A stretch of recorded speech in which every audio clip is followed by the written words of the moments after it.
Matagal nang napapanaginipan ni Basilio ang tungkol sa matandang babae. Lagi itong nagpapaalala sa kanya na kahit na kailan, wag na wag niyang papaslangin ang aswang na may isang pakpak. Ngunit dahil sa isang pangyayari, ang panaginip na yon ay makakalimutan niya. Dahil pinatay ng aswang na yon ang kanyang matalik na kaibigan. Sa tulong ng pagiging manunugis at antingero niya, napatay nga niya ang nilalang. Pero ang hindi niya alam, may taglay palang sumpa ang aswang na yon. Na kung sino man ang makakapaslang sa kanya ay magiging aswang na rin. Walang nagawa si Basilio nang masalo niya ang sumpa. Tuluyan siyang naging ibang nilalang. At bago pa malaman ng mga kasamahan niya ay umalis na siya roon. Nagsimula siyang mamuhay ng tahimik. Pero hindi niya inakala na ang pagiging aswang pala niya ay magagamit pa rin niya sa kabutihan. Ngunit ano nga kaya ang gagawin ng kanya mga kasamahan sakaling malaman ng mga yun na siya pala ay isa ng aswang? Matanggap kaya siya ng mga yun o mas piliin ng mga kasama niya na paslangin siya dahil isa na siyang halimaw? Maging isang ganap na antingero pa rin kaya ang binata? Gayong unti-unting nangingibabaw sa kanya ang pagiging aswang. Ano nga kaya ang mangyayari sa buhay niya sa oras na lumabas na ang katotohanan?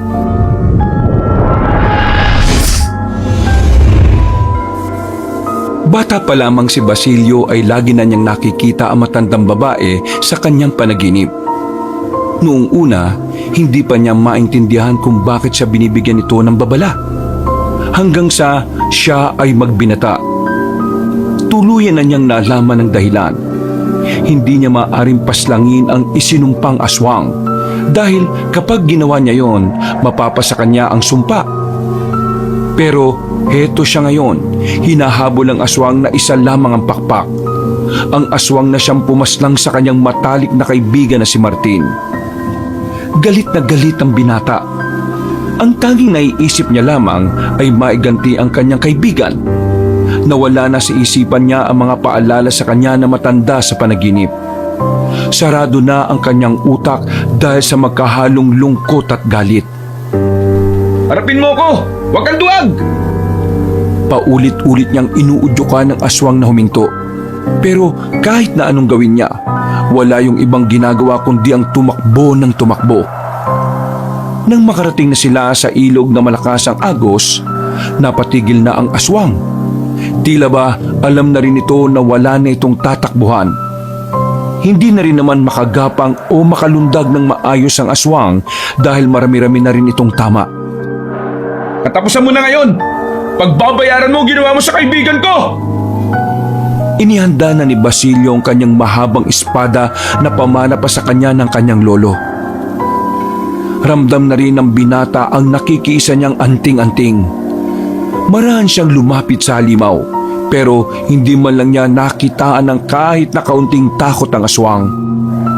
Uubusin ko kayo mga salot kayo! At ikaw ang uunahin ko! Winasiwas na niya ang espada.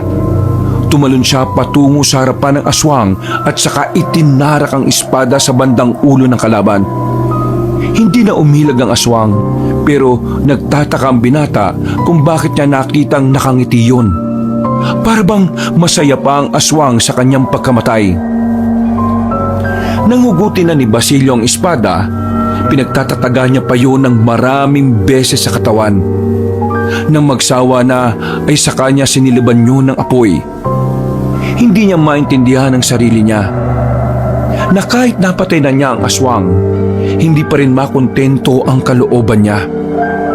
Marahil dahil ito sa ideyang kahit na anong gawin niya, hindi na maibabalik pa ang buhay ng kanyang kaibigan. Bagsak ang balikat ni Basilio na makabalik na siya sa kanilang baryo. Duguan ang kanyang buong katawan. Tulala habang hawak-hawak ang espada. Napadaan pa siya sa burol ni Martin.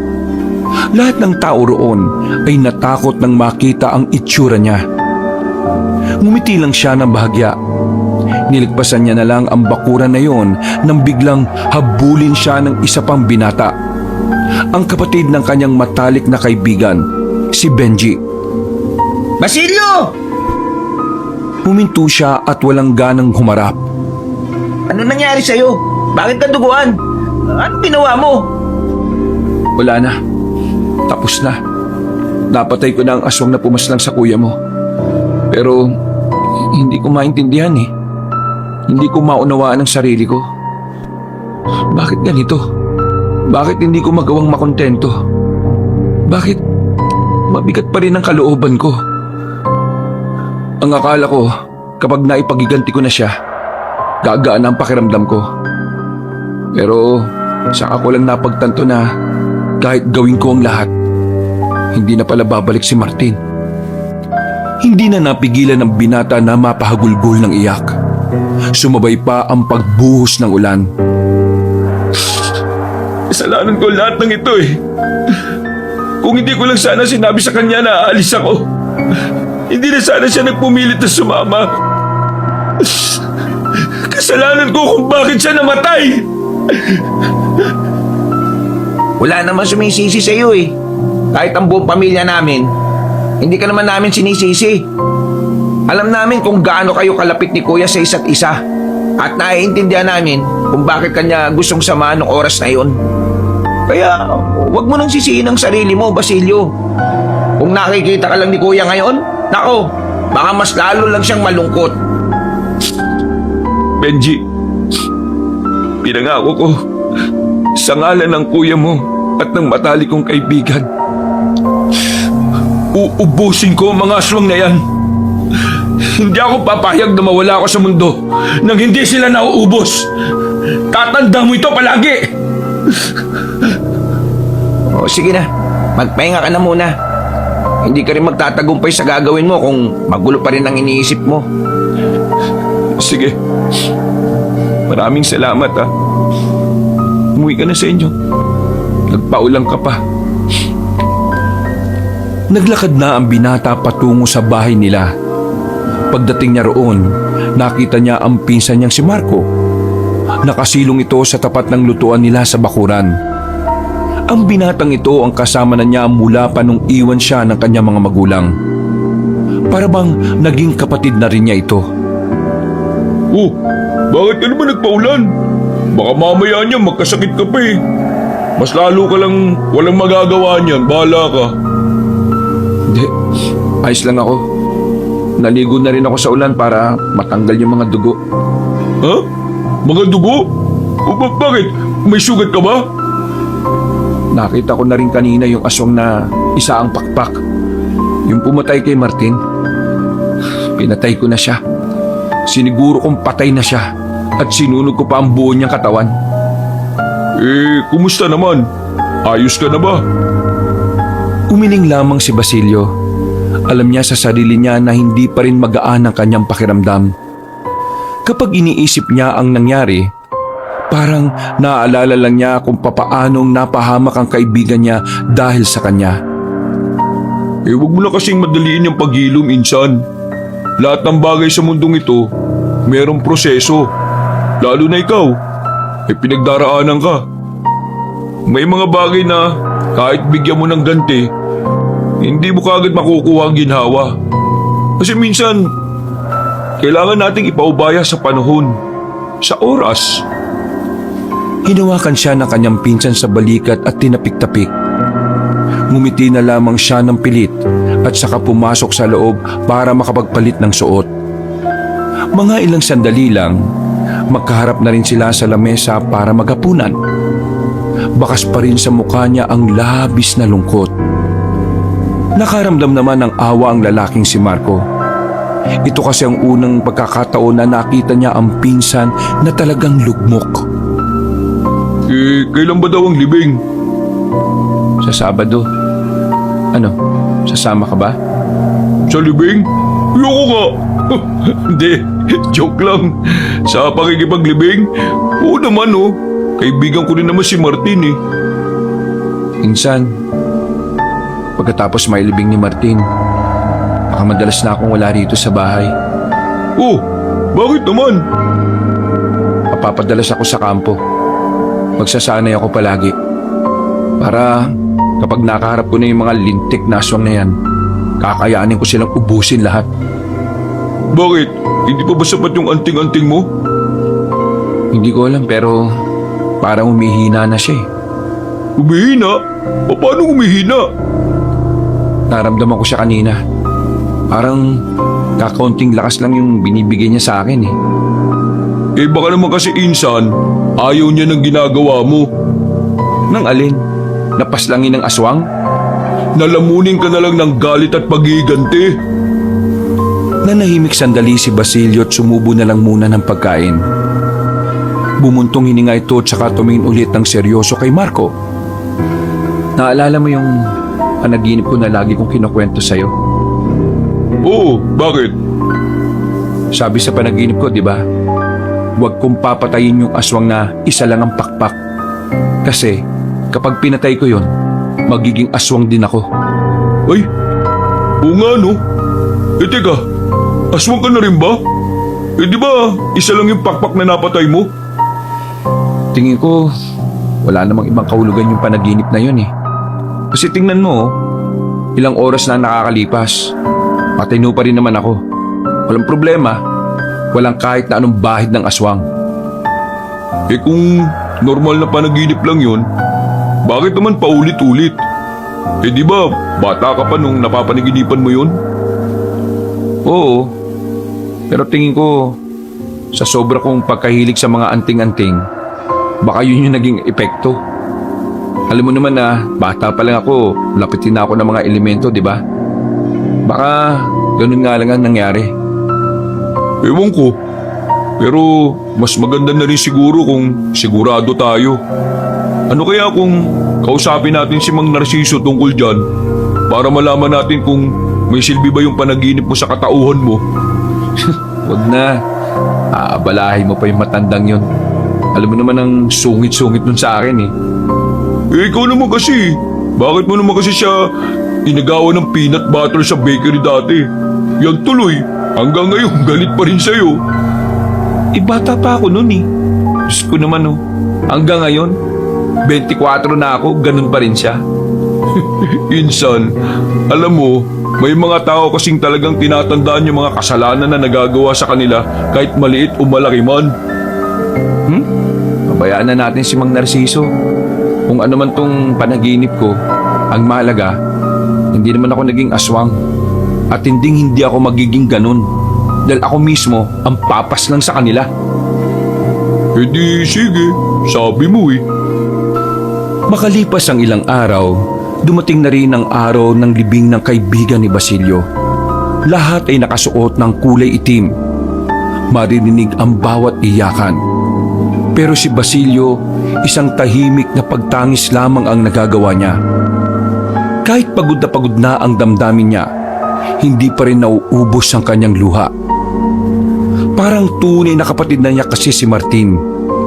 Kaya hindi niya lubos matanggap na sa maagang panahon nawala ang kanyang matalik na kaibigan na naging sandalan na rin niya sa lahat ng problema niya.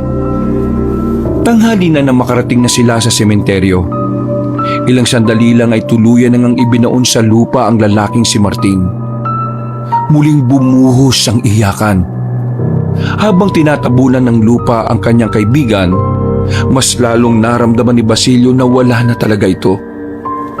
Naramdaman na lamang niya ang kamay ni Marco na hinahagod-hagod ang likod niya. Nahihirapan na rin kasi siyang huminga. Pinipigil niyang hindi humagulgol. Pero mas lalo lang sumisikip ang kanyang dibdib.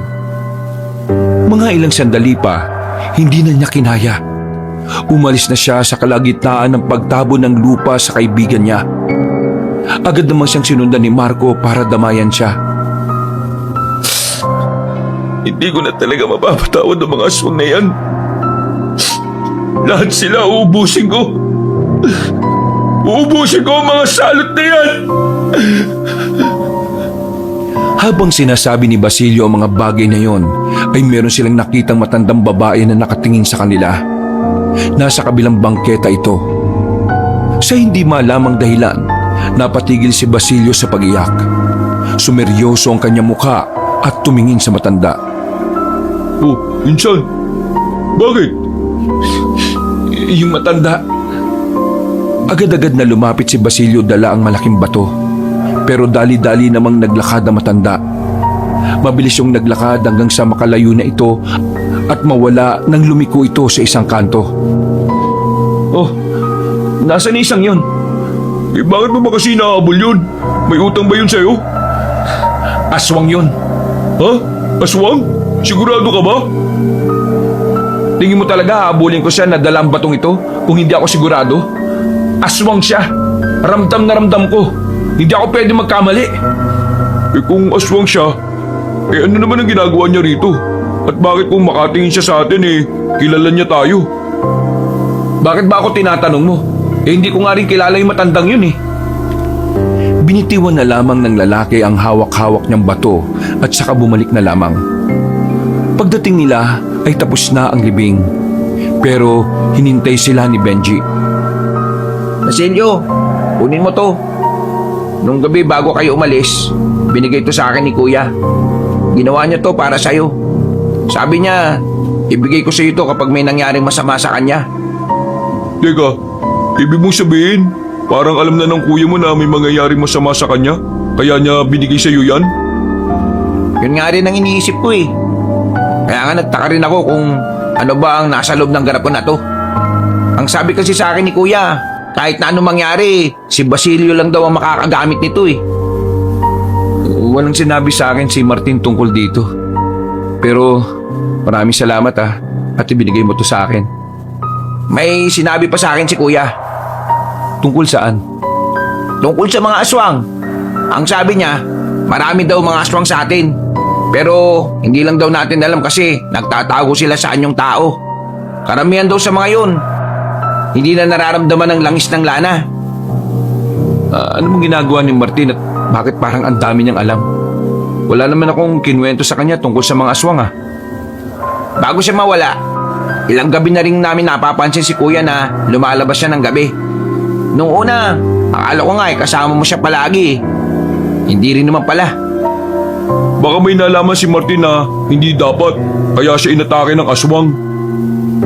Kaya kahit na sumama siya sa'yo o hindi nung gabing yon, mangyayari pa rin talaga kung ano mangyayari.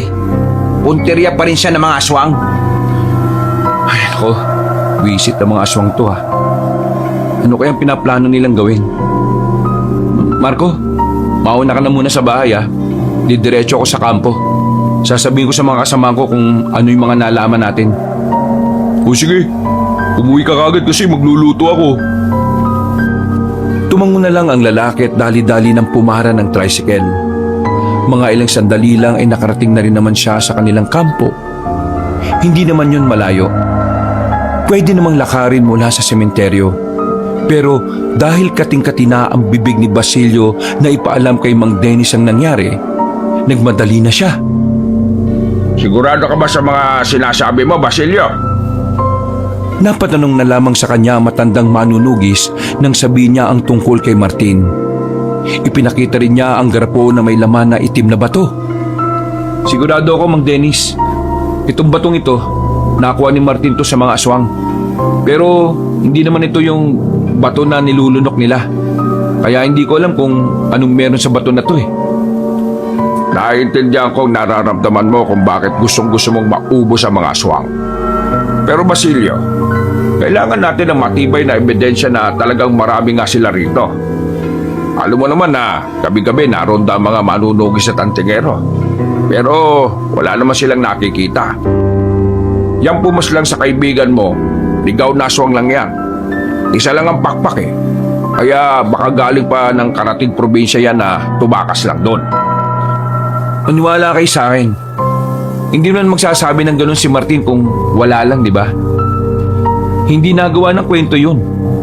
Malakas ang kutob ko na meron siyang nalaman. At yun ang naging dahilan kung bakit siya pinaslang ng mga aswang. Bukod sa nalaman niyang maraming ang aswang, ano pa nalaman niya? Wala na, di ba? Anong gagawin natin sa impormasyon na maraming aswang? Wala rin. Dapat, kung meron talagang nalaman ng kaibigan mo, detalyado niyang masasabi. Pero wala naman, di ba? Kaya naman, Basilio, ikalma mo sarili mo. Nakataya ang buhay ng lahat ng kasamahan natin, kaya hindi tayo basta-basta dapat gumagawa ng hakbang dahil lang sa pagkamatay ng isang tao. Dahil lang? Pasensya ka na kung masakit ako magsalita. Pero yun talagang totoo, Basilio. Lang? Lang sa'yo yung buhay ng kaibigan ko? Sinabi mo ba talaga yun? O nabingi lang ako? Basilio naman, huwag na natin itong pagtalunan. Alam mo naman na wala tayong mapapala sa mga hindi kompletong impormasyon. Patay na ang kaibigan mo. Hayaan mo na lang siyang manahimik at makapagpahinga kung saan man siya pupunta. Huwag mo na siyang idamay rito. Isa pa, wala naman siyang alam kasi hindi naman siya manunugis. Hindi ako makapaniwala na ganyan palang takbo ng utak niyo, Mang Dennis. Ang buong akala ko, pagtutuunan niyo rin to ng pansin. Pero hindi eh. Mas gusto niyong baliwalain ang ideya na baka may maraming aswang nga rito sa atin. Anong gusto mong gawin ko? Isugal ko ang buhay ng mga tao ko? Kung gusto mong alamin kung totoo yung sinasabi ng kaibigan mo, di mag-isa ka. Basta wag mo akong sisihin kung mamamatay ka, ha? Oo, magsusolo ko. Kasi kahit na kailan, wala ka namang naiambag sa pagiging antingero ko eh. Anong sinabi mo? Wala kang utang na loob, ha? Wala akong tatanungin sa inyo, no? Lumayas ka nga sa harapan ko! At huwag ka na magpapakita sa akin kahit na kailan! Layas! Hindi na talaga ako babalik dito. Bahala na kayong lahat. Kapag biglang lumusob ang mga aswang at wala kang nagawa, ikaw ang may kasalanan nun at hindi ako. Maprotektahan mo ang lahat ng mga tao mo sa pamamagitan ng pagiging duwag mo. Abat loko ka talaga! Sige, subukan mo saktan ako. Magkakabatayan tayo rito. Nanlalaki ang mga mata ng matandang si Dennis. Hindi nito inakala na papalag na sa kanya ang dating binabaliwala niya lang. Lumalaban na ito ngayon. Umalis si Basilio sa kampo. Matagal na rin naman kasi niyang gustong kumalas. Dahil na rin sa tuwing meron siyang suggestion, palagi na lang siyang nababaliwala. Isa rin sa dahilan ng kinagagalit niya dahil sa kapabayaan ng mga kasamahan niya, nakapasok sa baryong aswang at napatay pa ang kanyang kaibigan. Ano? Ano sinabi mo? Kumalas ka na sa samahan? Oo. Wala naman silang naambag sa akin mula pa nung umpisa eh. May pambira ka naman. Anong gagawin mo niyan kung mag-isa ka na lang? Malamang, tuloy pa rin ako. Hindi ko naman sila kailangan eh. Kaya kong lumakad na mag-isa. Tutal, hindi naman nila ako pinakikinggan eh. Ipapakita ko sa kanila na hindi ko sila kailangan.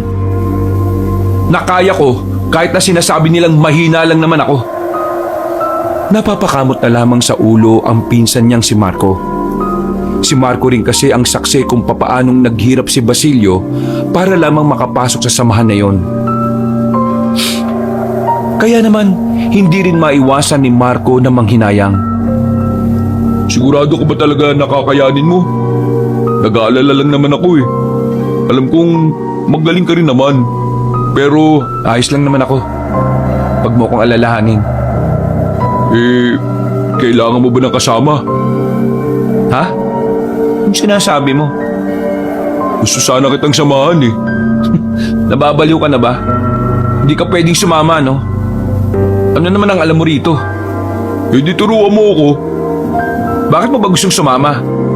Gusto ko lang makasiguro na ayos ka. Alam mo naman na dalawa lang tayo magkasama sa buhay tapos iiwan mo pa ako rito. Marco, hindi basta-basta ang papasukin ko. Kaya naman, hindi ko rin pwedeng isama ka sa lakad ko. Laging malalagay ang buhay ko sa alanganin. Baka hindi ka tumagal. Sus, ang kulit mo naman eh. Hindi turuan mo nga ako. Hindi ka ba marunong magturo? Turuan mo rin ako! Sabay-sabay silang napatingin sa labas ng bakuran nang marinig nila ang tinig na yon ni Benji. Agad din naman itong pumasok at lumapit sa kanila. Bakit hindi na lang tayo magsama-sama? Tayo ang gumawa ng paraan para mapuksa ang mga aswang na yan. Teka, sandali. Sigurado ba kayong dalawa? Hindi biro ang papasukin nyo ha? Pwede kayong mamatay rito. Baka lang nakakalimutan nyo. Alam naman namin kung anong pwedeng mangyari sa amin. Pero mas alam namin kung anong pwedeng mangyari sa'yo kung mag-isa ka lang. Di ba, Benji? Basilio, turuan mo kami. Gusto rin naming labanan yung mga aswang na yan. E di, kung yan ang gusto nyo, sige. Pero ito lang sasabihin ko sa inyo ha. Ayaw na ayaw ko ng duduwag-duwag. Naintindihan nyo ba ako? Tumango naman ang dalawa. Sang-ayon sila sa gustong mangyari ni Basilio. Pero si Basilio, wala siyang kasiguraduhan kung talaga bang tatagal sa kanya si Marco at Benji. Marami silang pinag-usapan noong mga sandaling yon. Pahapyaw ring tinuturuan ni Basilio ang mga yon. Kahit na papaano, nakikita naman ni Basilio na madaling matuto ang dalawa. Kabisado na rin ng dalawa ang mga dapat nilang tandaan pagdating sa mga aswang. Kinagabihan, nakatambay na lamang ang tatlo sa bakuran. Nagpapahinga na lamang sila at nagpapalipas ng oras. Mga ilang sandali lamang, bigla na lamang nakaramdam si Basilio ng panlalamig. Oh, Insan, ayos ka lang? Nilalamig ka ba? May sakit ka yata eh. Ewan ko, hindi ko alam. Pero bigla ko na lamang naramdaman ng panlalamig na to. Hindi naman masama yung pakiramdam ko. Tingnan mo, pinagpapawisan ka ng malala oh. Nilalamig ka ba o naiinitan? Hindi ko nga alam eh. Dito na muna ako sa kwarto ko. Pumasok ang binata sa loob. Nagsaklob agad ito ng kumot. Kakaiba ang nararamdaman niya. Wala naman siyang sakit pero para siyang nakakulong sa yelo. Maya-maya pa, nakaramdam na rin siya ng matinding gutom. Insan, ayos ka lang ba dyan? Insan! Oo, ayos lang ako. Pauwi mo na muna yan si Benji. O pre, uwi ka na raw muna. O sige, kita na lang tayo bukas ha. Nang maramdaman ni Basilio na wala na nga si Benji, ay saka na niya binuksan ang pinto. Nagulat si Marco nang makita ang kulay ng kanyang balat. Putlang-putla siya. Parang wala ng dugo sa katawan. Uy, Insan, ano ba nangyayari sa'yo? Pambira ka naman. Ayos ka lang ba talaga? Insan, hindi ko talaga alam kung anong nangyayari sa akin. Bigla ako nagutom. Sobrang gutom. Pero hindi ko naman alam kung anong kakainin ko. Ang lamig. Pero basang-basa na ako ng pawis. Ang weirdo ng nararamdaman ko. Parang may mga naririnig ako mga kaluskos. Mga hindi ko alam kung malilit na tunog o malalakas. Basta nakakatulig. Teka. Gusto mo bang tawagin ko si Mang Narciso? Wag na. Itali mo na lang ako. Uy, bakit kita itatali? Aso ka ba? Pakiramdam ko, may gagawin ako hindi magandi. Iba na ang takbo ng utak ko. Sige na! Kahit na nagtataka, ay ginawa na lamang ni Marco ang kanyang utos. Itinali siya nito sa haligi. Pagkatapos, agad namang lumabas si Marco at sa pagbalik niya, kasama na nito ang matandang albularyo na si Narciso. Sa mga sandaling ito, nakakaramdam na rin ng pananakit ng tiyan si Basilio. Nagsusuka na rin ito ng kulay berde. Hindi na ito nakaalma pa sa pagdating ng albularyo.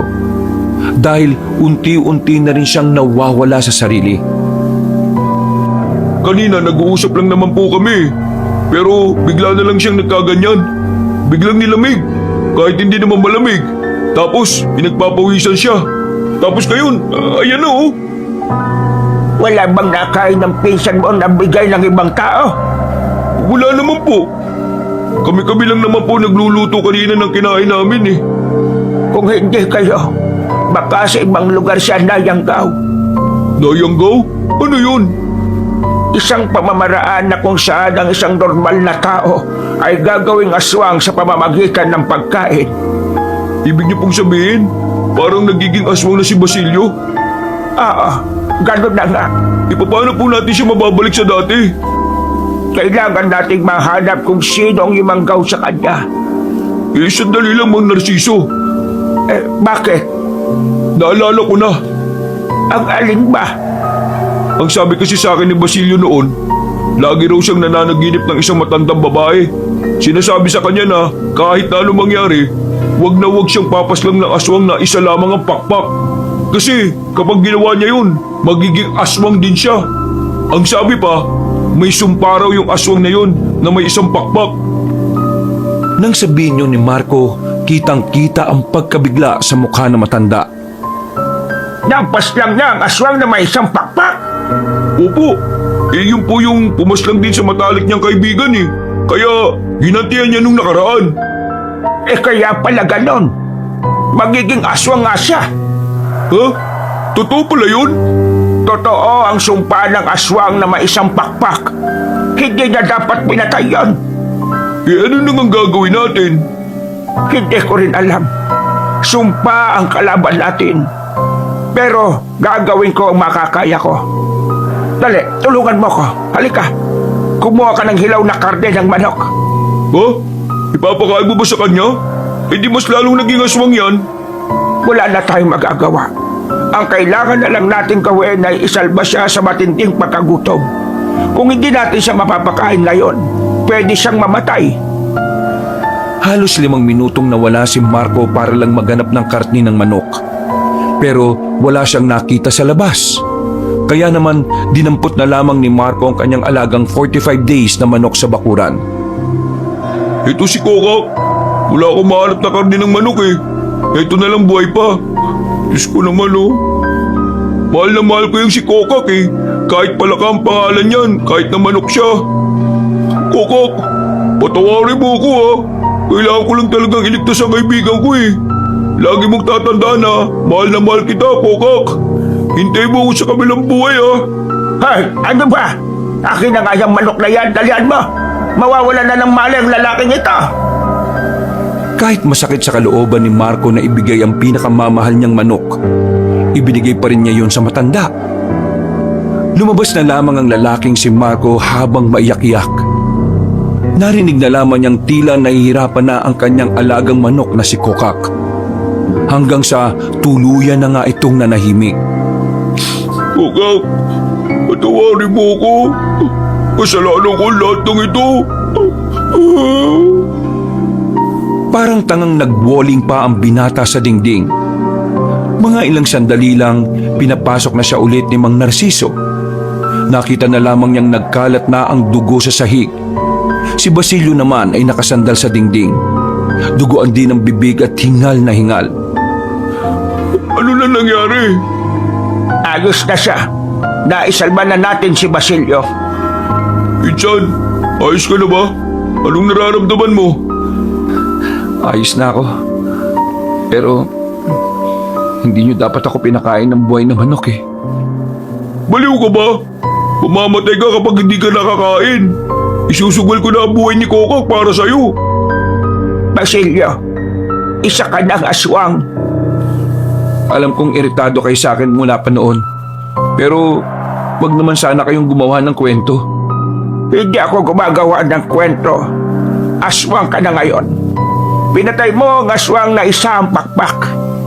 Totoo ang sinasabi ng matandang babae sa panaginip mo. Aswang na ako? Hindi to pwede. Tiningnan ni Basilio ang kanyang kamay.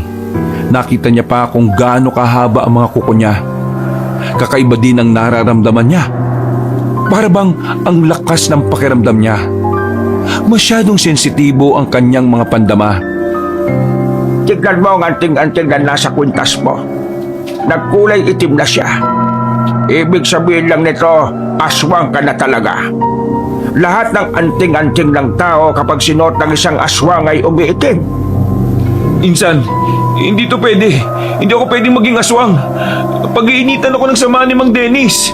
Hindi to pwede. Ako papas lang sa lahat ng aswang pero bakit ako naging aswang? Ikaw naman kasi. Di ka nakikinig sa paiwating ng panaginip mo eh. Huwag kang mag-alala. Gagawa ko ng paraan para hindi mo magamit sa kasamaan ng pagiging aswang mo. Mang Narciso, pwede naman po yun di ba? Kahit aswang siya, kabutihan pa rin ang ipaglalaban niya. Mga aswang pa rin ang kalaban niya. Basilio, magsalita ka. Ngayong isa ka ng aswang. Masasabi mo bang tulad pa rin ng dati ang pananaw mo? Walang nagbago sa pananaw ko. Gusto ko pa rin ubusin ng mga aswang sa probinsyang ito. Kung ganon, magmula ngayon, gagamitin mo ang kalakasan mo bilang aswang laban sa mga aswang. Naiintindihan mo ba ako? Sumagot ka! Oo! Bakit ka naninigaw? Naiintindihan mo ba ako? Sumagot ka! Oo! Bakit ka naninigaw? Naninigaw ka rin eh. Uy, yan na naman kayo eh. Tama na yan. Ang mabuti pa, pag-usapan na lang natin kung anong gagawin natin. At titiyak ko na kapag nalaman ni Mang Dennis yan, tutugisin ka na rin nila. Basilio, bukas ng gabi, magpunta ka sa bahay ko. Bibigyan kita ng mga pangontra para hindi ka maamoy ng mga antigero. At para hindi ka na rin makilala ng langis ng lana bilang aswang. Bakit niyo to ginagawa sa akin? Di ba ayaw niyo sa akin? Dahil nakikita kong ikaw lang ang pag-asa ng bayan na ito, Basilio. Ha? Aswang na nga ako eh oh. Hindi magiging hadlang kung sino ka sa kung ano ang nilalaman ng damdamin mo. Tumayo na ang matanda. Nagpalit ito ng dala niyang damit. Huminga ito ng malalim at muling tumingin sa binatang si Basilio. Magbabago na ang buhay mo, Basilio. Yun ang mas dapat mong paghandaan. Naglakad na palabas ng bahay si Mang Narciso. Ang magpinsan na lamang ang naiwan doon. Uy, hindi mo ba alisin itong pagkakatali ko? Sigurado ka bang hindi ka mananakmal? Bakit naman kita sasakmalin? Buwang ka ba? Aswang ka na eh. Patino pa pag-iisip ko. Kaya hindi mo ko kailangan katakutan, no? Pinsan mo ko. Para ka naman siraulo eh. Bumuntong hininga na muna si Marco at saka inalis na rin ang pagkakatali ni Basilio. O sige na, magbihis ka na muna. Ako na bahala maglinis sa mga dugo na ito. Dugo ito ng manokong si Kokak eh. Kokak! Uy, huwag kang umiyak dyan. Kakatayin mo rin naman yung manok na yan balang araw eh. Maya-maya lang, nilinis na ni Marco ang mga dugo sa sahig. Si Basilio naman ay nagtungo na lamang sa banyo at saka naligo. Tulala siya. Nararamdaman niya ang kakaibang pagbabago sa kanyang katawan. Mas naging matalas ang pandinig niya. Kahit kaluskos ng manok sa labas, naririnig na rin niya. Sa puntong ito, tinanggap na niya na isa na nga siyang aswang. Na isa na rin siya sa mga nilalang na kinamumuhian niya. Matapos maligo, hindi na nakatulog si Basilio. Kahit na nakaiga na siya, kung ano-ano pa rin ang tumatakbo sa utak niya. Bukod pa rito, hindi maalis-alis ang naririnig niyang tunog. Hindi siya sanay. Bumangon na lamang si Basilio. Habang mahimbing ang tulog ni Marco, lumabas siya ng bahay. Naglakad siya patungo sa kagubatan. Dito ay sinubukan niya ang lakas na meron siya bilang aswang. Kailangan ko magamit ito sa kabutihan. Ayaw ko maging masama kagaya nila. Pumikit siya ng ilang segundo. Isinarado niya ang kanyang kamao. Bigla na lamang niyang sinuntok ng malakas ang puno na nasa harapan niya. Nagulantang maging siya nang makitang naalog ang punong yon. Ibig sabihin lang nito, hindi na normal ang kalakasan niya. Sa mga sandaling yon, ininsayo niya ang kakayahan niya bilang aswang. Mabibilis ang bawat paglundag at pagtakbo niya. Kahit na naninibago, masasabi ni Basilio na parang naging biyaya pa sa kanya ang pagiging aswang. Dahil alam niya na malaki ang magiging laban niya kapag hinarap na niya ang mga kapwa niya aswang. Inumaga na siya sa kanyang pag-iinsayo. Habang naglalakad pabalik sa kanilang baryo, natanaw niya ang grupo nila Mang Dennis. Hindi siya maaaring magpakita sa mga yon dahil alam niyang mararamdaman ng mga yon na isa siyang aswang. Natataranta ang binata. Hindi niya alam ang kanyang gagawin. Kapag umalis siya sa kinalalagyan niya, makikita siya ng mga yon. Pero kung hindi naman siya aalis, maaabutan naman siya. Napahawak na sa sentido ang lalaki habang nakatago sa isang halaman. Mas lalo pa siyang kinabahan nang marinig ang sinabi ni Mang Dennis. Magsipaganda kayo! May nararamdaman akong aswang na narito lang sa area. Ang mga gamit nyo! Yanda nyo! Tumagaktak na naman ang kanyang pawis sa mga sandaling ito. Tensyonado na ang lalaki. Kaya naman, hindi na rin siya makapag-isip na maayos. Nasa likuran ng mga halaman na yan. Mas lumalakas ang langis ng lana.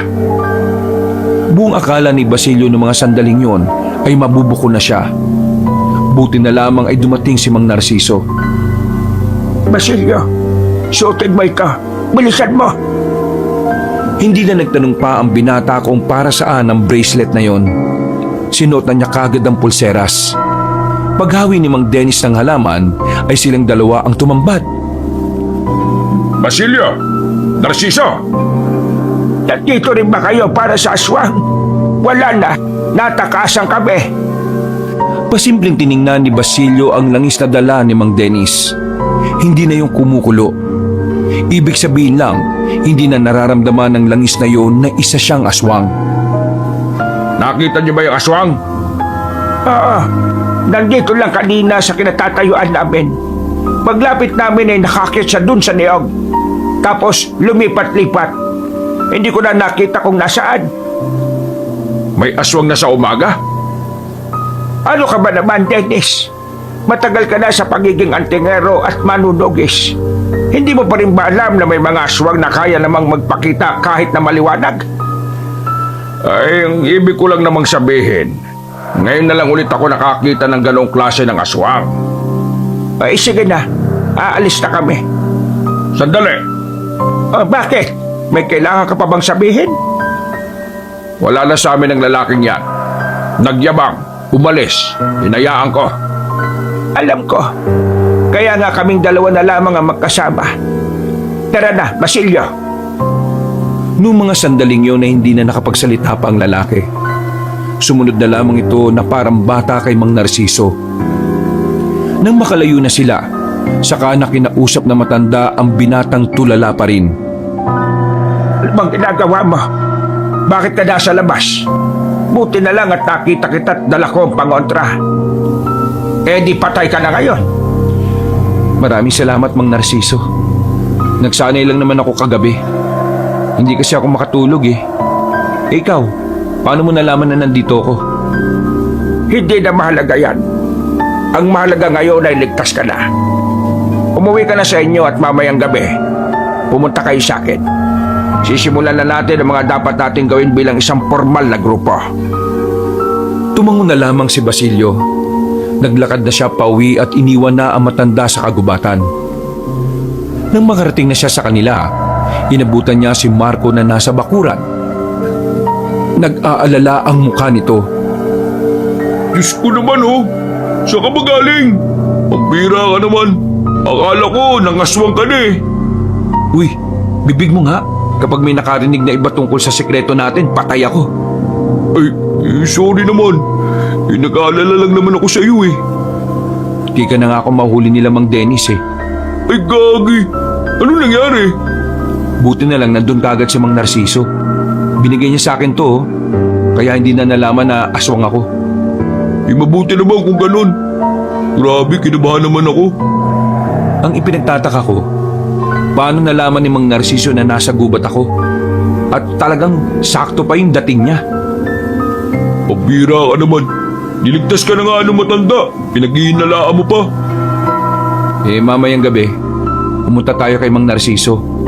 Ay, si Benji nga pala, paano? Sasabihin ba natin sa kanya yung tungkol sa'yo? Wag na. Wag na lang natin siyang isama sa grupo. Baka mapahamak na naman yun eh. Ako, konsensya na naman ako. Dapat kahapon mo pa sinabi. Umasa na yung tao na kasama siya eh. Ikaw na bahala magpaliwanag sa kanya. Basta ayaw ko malaman niya na aswang ako. Ano na lang ang mararamdaman niya kapag nalaman niyang kauri ng pumaslang sa kuya niya ang magiging kasama niya? Naku, sakit mo talaga sa ulo. Pambira naman talaga oh. Pumasok na lamang ang binata sa loob ng kanilang bahay. Humiga siya at katakatakang hindi pa rin siya nakakaramdam ng gutom. Samantala noon, pagsikat pa lang ng araw ay parang nanlalambot na siya sa gutom. Pero ngayon, kakaiba na ang katawan niya. Hindi na gaya ng dati. Naninibago pa ang binata, pero kailangan niyang masanay alang-alang sa pinaplano nilang pag-ubos sa mga aswang. Hindi na namalayan ni Basilio na unti-unti na pala siyang nakatulog. Gabi na siya nang nagising. Wala si Marco sa loob ng bahay. Pagsilip niya sa labas, nakita niya si Marco nakausap si Benji. Kalmado lang ang usapan, kaya kampante ang binata na walang nalaman si Benji tungkol sa kanya. Oh, buti naman at gising ka na. 10:00 na ng gabi, oh. Ganun ako kahabang natulog? Oo, hindi mo tuloy alam ko na kung anong meron sa'yo. Pasensya na, Insan ha. Mukhang kailangan din kasing malaman ni Benji ang totoo. Oo, hindi mo tuloy alam ko na kung anong meron sa'yo. Pasensya na, Insan, ha. Mukhang kailangan din kasing malaman ni Benji ang totoo, eh. Total, makakasama naman natin siya sa grupo natin. Napabuntong hininga na lamang si Basilio sa mga sandaling yon. Pagsapit ng 11:00 ng gabi, tumungo na rin silang tatlo sa kinaroroonan ng bahay ni Mang Narciso. Nang makarating sila roon, ay agad silang tinuruan ng matanda kung papaano ang tamang hawak ng sandata. Dahil may kaalaman na rin naman si Basilio doon, si Marco at Benji na lamang ang sumalang sa pagsasanay. Si Basilio naman, tulala lang sa gilid at kung ano-ano lang ang iniisip. Tumagal lamang ng halos kalahating oras ang pagsasanay. Maya-maya pa, inabot na rin ni Mang Narciso ang mga kasuotan na kailangan nila kapag sinimulan na nila ang kanilang misyon. Mang Narciso, mukha kaming ninja rito, ah. Ganyan ang kasuotan natin para na rin maitago natin ang pagkakakilanlan ni Basilio. Ayos na sa akin to. Maganda ang tela. Ay, ikaw dyan, Basilio! Ay, Basilio! Ha? Tulala ka na naman dyan, Insan. Kunin mo tong uniform mo dito, oh. Lumapit ang lalaki at balisa pa rin na inabot ang binibigay ni Mang Narciso. Marami pa tayong dapat na pag-aralan bago magsimula ang lahat. Kaya maghanda kayo. Ihanda ninyo ang sarili ninyo sa mga paparating na kaganapan. Makalipas ang 1 linggo, tuluyan na ngang nagparamdam ang mga aswang sa kanilang baryo. Isang manunugis na kasi ang nawala. Natagpuan na palutang-lutang sa ilog. Wala ng ulo at wakwak pa ang tiyan. Ang balitang yon ay ang siyang nagpayanig sa buong baryo nila. Marami agad ang nabahala. Ang mga manunugis naman agad na rin kumilos. Pero wala naman silang nakita o nahuling aswang. Grabe na. Talagang gumagawa na sila ng hakbang para malayan na nilang masakop ang gusto nilang gawin, ah. Oo nga eh. Tingnan mo ang nangyayari, oh. Iniisa-isa na nila yung mga manunugis sa tantingero. Alam kasi nilang problema din nila yung mga yun, eh. Ang hindi nila alam, mas magiging problema nila si Basilio. Basilio, oy, kanina pa tayo nakatambay dito. Pero kanina ka pa hindi nagsasalita. Nagugutom ka na naman ba? Gusto mo manok? Hindi. Naisip ko lang bigla si Mang Narciso. Oh, ano na naman bang meron? Hindi ko alam pero parang may kakaiba sa matandang yun eh. Katulad ng alin? Ang lakas ni Mang Narciso. Hindi ko siya matalo sa bunong braso. Eh bakit ka magtataka? Eh dati nang manunugis si Mang Narciso, di ba? Natural na malakas siya kasi nasanay na ang katawan niya noon sa pakikipaglaban. Basta. Parang may kakaiba akong nararamdaman eh. Naku, wag mo nang isipin yun. Ang mabuti pa, puntahan na natin si Mang Narciso. Mamayang gabi na ang simula ng misyon natin, no? Habang naglalakad ang tatlo patungo sa kinaroroonan ni Mang Narciso, bigla nilang nakasalubong ang mga rumorondang mga manunugis. Napansin agad ni Mang Dennis sa mga dala nilang sandata, kaya naman hindi na nito napigilang hindi magsalita. O ano to? Bumuo kayo ng sarili niyong grupo? Wala kaming panahon para makipag-usap sa'yo. Padaanin nyo kami. Ang mga bumubuo ng sariling grupo ay yung mga may napatunayan na. Yung mga malalakas at talaga namang mahuhusay. Malakas? Kung malakas ka, bakit wala kayong mahuling aswang? Ano kayong ibig sabihin nun? Insan, wag na. Hayaan mo na, wag mo na patulan. Ano ba talaga ang nais mong patunayan, ha? Gusto ko lang patunayan na kahit wala ako sa inyo, kaya kong pumaslang ng aswang. Kaya kong ipagtanggol ang bayan nito kontra sa masasamang elemento. Paano mo mapapatunayan? Wala kang nga magawa. Bukas ng umaga, ihatid ko sa harapan ng kampo ninyo ang bangkay ng isang aswang. Nagtawanan lang ang mga manunugis. Mababa lamang ang tingin nila kay Basilio kaya hindi naniwala ang mga yon. Pero hindi na lang din pinahaba pa ni Basilio ang usapan. Hindi kasi siya pwedeng magalit dahil kapag nangyari yon, maaring mabunyag ang nililihim niya na siya ay isang aswang. Bumuntong hininga na lamang si Basilio. Sinabi niya sa sarili niya na kahit na anong mangyari, hindi siya papayag na habang buhay siyang maliitin ng mga dati niyang kasama. Dapat hindi mo nila kinausap yung mga yun eh. Mas lalo lang silang natutuwa kapag pinapansin mo sila eh. Ayos lang naman ako. Hindi naman ako naapektuhan eh. Bilisan niyo na maglakad. Sa kabilang baryo pa tayo. Iniba na lamang ni Marco ang usapan habang naglalakad sila. Kung ano-anong bagay lamang ang pinag-usapan nila. Nang malapit na sila sa baryo ni Mang Narciso, napatigil sa paglalakad ang lalaking si Basilio. Oh, Basilio, bakit? Alerto kayo. May kalaban. May aswang? Ayos, buena mano. Marahan silang naglakad. Pero nararamdaman ni Basilio na parang hindi naman patungo sa direksyon nila ang aswang. Pinikit ng binata ang kanyang mga mata. Pagmulat niya, nalaban na niya kagad kung nasa ng eksaktong lokasyon ng kanilang target. Tara, sumunod kayo sa akin. Mabilis na tumakbo si Basilio. Agad namang sumunod si Marco at Benji. Nakarating sila sa kakahuyan. Nakita nila roon ang isang lalaking nakaupo. Iyak ng iyak at hindi alam ang gagawin. Sa harap ng lalaki, may isang aswang na umamba-amba. Teka, wala tayong dalang pantakip sa mukha natin. Dito lang kayo. Ako na lang. Hindi niya ako makikita. Mabilis ako eh. Sigurado ka ba? Baka bulilyaso tayo dyan ha. Lumabas sa pinagtataguan si Basilio. Parang hangin lang siyang lumapit sa aswang at saka tinaga ito ng hawak na espada. Hindi pa nakontento ang binata. Pinagtatataga niya ulit ang aswang hanggang sa tuluyan na nga itong mapahiga. Maya-maya pa, tinarak na rin niya ang espada sa mismong ulo nito. Takot na takot naman ng lalaking tumakbo paalis. Saka naman lumapit ang dalawa niyang kaibigan. Grabe, yun ba yung kalakasan at kapangyarihan ng isang aswang? Sobrang bilis mo. Hindi ka namin nakita. Mamaya kayo matuwa. Kailangan natin suyurin ang buong gubat dahil baka may mga aswang pampagala-gala rito.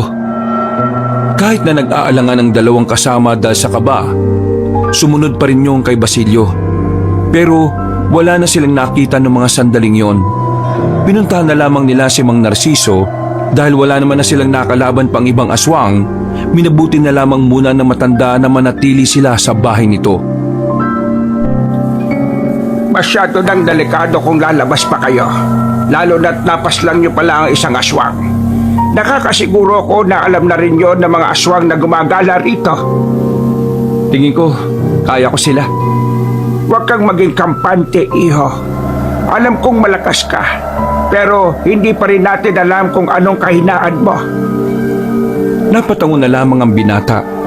Kinabukasan, maaga silang nagising. Sa baryo nila Mang Narciso, sabay-sabay silang nag-almusal ng nilagang saging. Habang nasa bakuran, hindi maiwasan ni Basilio na mairita sa mga taong pabalik-balik sa tapat ng bahay.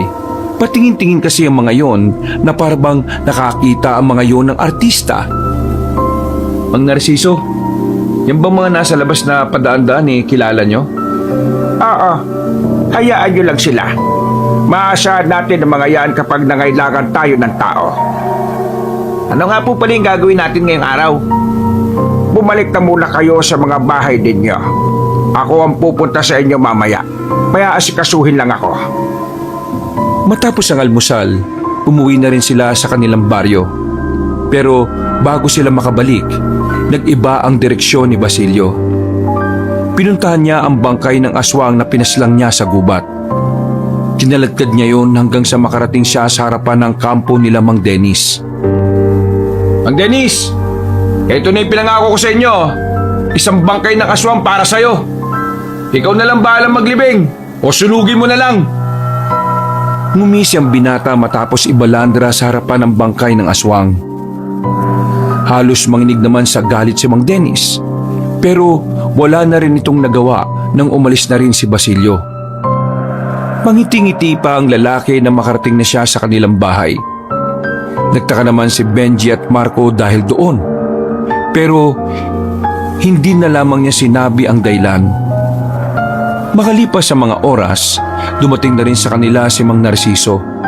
Dala-dala na nito ang mga bagong sandata na ipagagamit sa 3 binata. Pagdating naman ng hapon, biglang nabulabog ang baryo nila dahil sa kumalat na naman ang balita. Isang manunugis na naman ang natagpuang nakahandusay sa batuhan sa ilog. Agad-agad namang nagtungo roon sila Basilio at inabutan nila ang isang lalaking halos kalahating katawan na lamang ang natitira. Dumating din sila Mang Dennis doon. Galit na galit ang matandang manunugis nang madatna ng sinapit ang isa sa mga tauhan niya. Lahat kayo, libutin niyo ang buong lugar. Kailangan mahanap natin kung sino ang may gawa nito. Agad na nagpulasa ng mga tauhan ni Mang Dennis. Tumitig muna sa kanila ang matandang manunugis bago umalis. Tiningnan na lamang din yun ni Basilio. Mang Narciso, anong gagawin natin? Basilio, kailangan na natin gumalaw. Sa dulong parte tayo ng baryo magsisimula, tingin ko. Hindi na nagsalita pa si Basilio. Lumarga na sila kaagad. Pagdating nila doon sa dulong parte ng baryo, may mga nakita silang bakas na mga aswang doon. May mga dugo, may mga buhok din ng tao na parang inipon sa gilid. Anong meron sa mga ganito? Galing dito ang mga aswang. Amoy na amoy ko sila. Dito bilis, sumunod kayo sa akin. May naamoy ako sa gawing ito. Nagmamadaling naglakad si Basilio papasok sa isang iskinita. Pasapit na ang gabi noong mga sandaling yun. Kaya naman medyo madilim na rin sa kanilang dinaraanan. Makalipas ang halos 5 minutong paglalakad, muling tumingin si Basilio. Inamoy-amoy niya ulit ang paligid. Sinenyasan niya ang mga kasama na umupo at gumilit sa halamanan. Ilang sandali lang, 2 lalaki ang nakita nilang lumabas mula sa likuran ng malaking puno. Sa unang tingin, mukha lang silang normal na tao. Pero naamoy ni Basilio ang mga dugo sa katawan nito. Mga dugong nagkalat mula sa taong biniktima nila. Huwag kayong gagalaw. Ako nang bahala. Biglang lumabas si Basilio sa kinaroroonan nila. Napatigil ang 2 lalaki na makita siya. Tatakbo pa sana ang isa pero bigla na lamang itong nalapitan ni Basilio. Mabilis. Sobrang liksi niya kaya walang nagawa ang aswang na yon. Binali niya ang leeg nito. Sa sobrang takot, tila hindi na nakagalaw pa ang aswang na natitira. Pinakita ni Basilio ang itsura niya bilang aswang din. Nagtataka na natatakot ang aswang na nasa gilid. Naihi na rin ito sa salawal. Ikaw, kung ayaw mong matulad sa kasama mo, ituturo mo sa akin kung saan nagkukuta mga kasama mo. Iiling-iling pa ang lalaking aswang. Pero parang hangin na lumapit si Basilio. Hinawakan agad ng binata ang leeg ng lalaki. Sasabihin mo sa akin o puputok tong ulo mo. Mas sinigpitan pa ng binata ang pagkakasakal niya sa leeg ng kaharap. Binitiwan niya lamang yun nang sabihin ng aswang na ituturo na niya kung nasaan. Lumabas na kayo dyan. Ituturo nitong isang to kung nasaan ang mga kasama niya. Mahigpit ang pagkakahawak ni Basilio sa kwelyo ng lalaki. Tinutulak-tulak niya pa ito ng pwersahan para lang magpatuloy ito sa paglalakad. Sigurado bang ituturo niya kung saan? Baka mamaya trap lang to. May punto si Marco. Dapat makasiguro muna tayo. Basilio, maghinay-hinay ka. Hindi tayo dapat basta-basta na lang maniwala sa aswang na yan. Nararamdaman ko kung may ibang aswang sa paligid. Kaya huwag kayong mag-alala. Napabuntong hininga na lamang ang matanda. Hinayaan na lamang nila si Basilio at sinubukang pagkatiwalaan ng mga kutob nito. Maya-maya pa, natanaw na nila ang isang baryo. Sandali silang tumigil. Umupo na muna at nagmasid na muna sila sa paligid. Baryo na ba ng mga aswang yan? Nandito na tayo. Ihandaan yung mga sarili nyo. Magsasalita pa sana ang aswang na bihag nila, pero binali na rin ni Basilio ang ulo nito. Matapos yun, maingat na rin silang lumapit sa nasabing baryo. Hindi makapaniwala si Basilio na meron na palang baryo sa liblib na lugar na yon. At mas pinagtataka niya, hindi rin naman ito kalayuan sa mga baryo, lalo na sa baryo nila.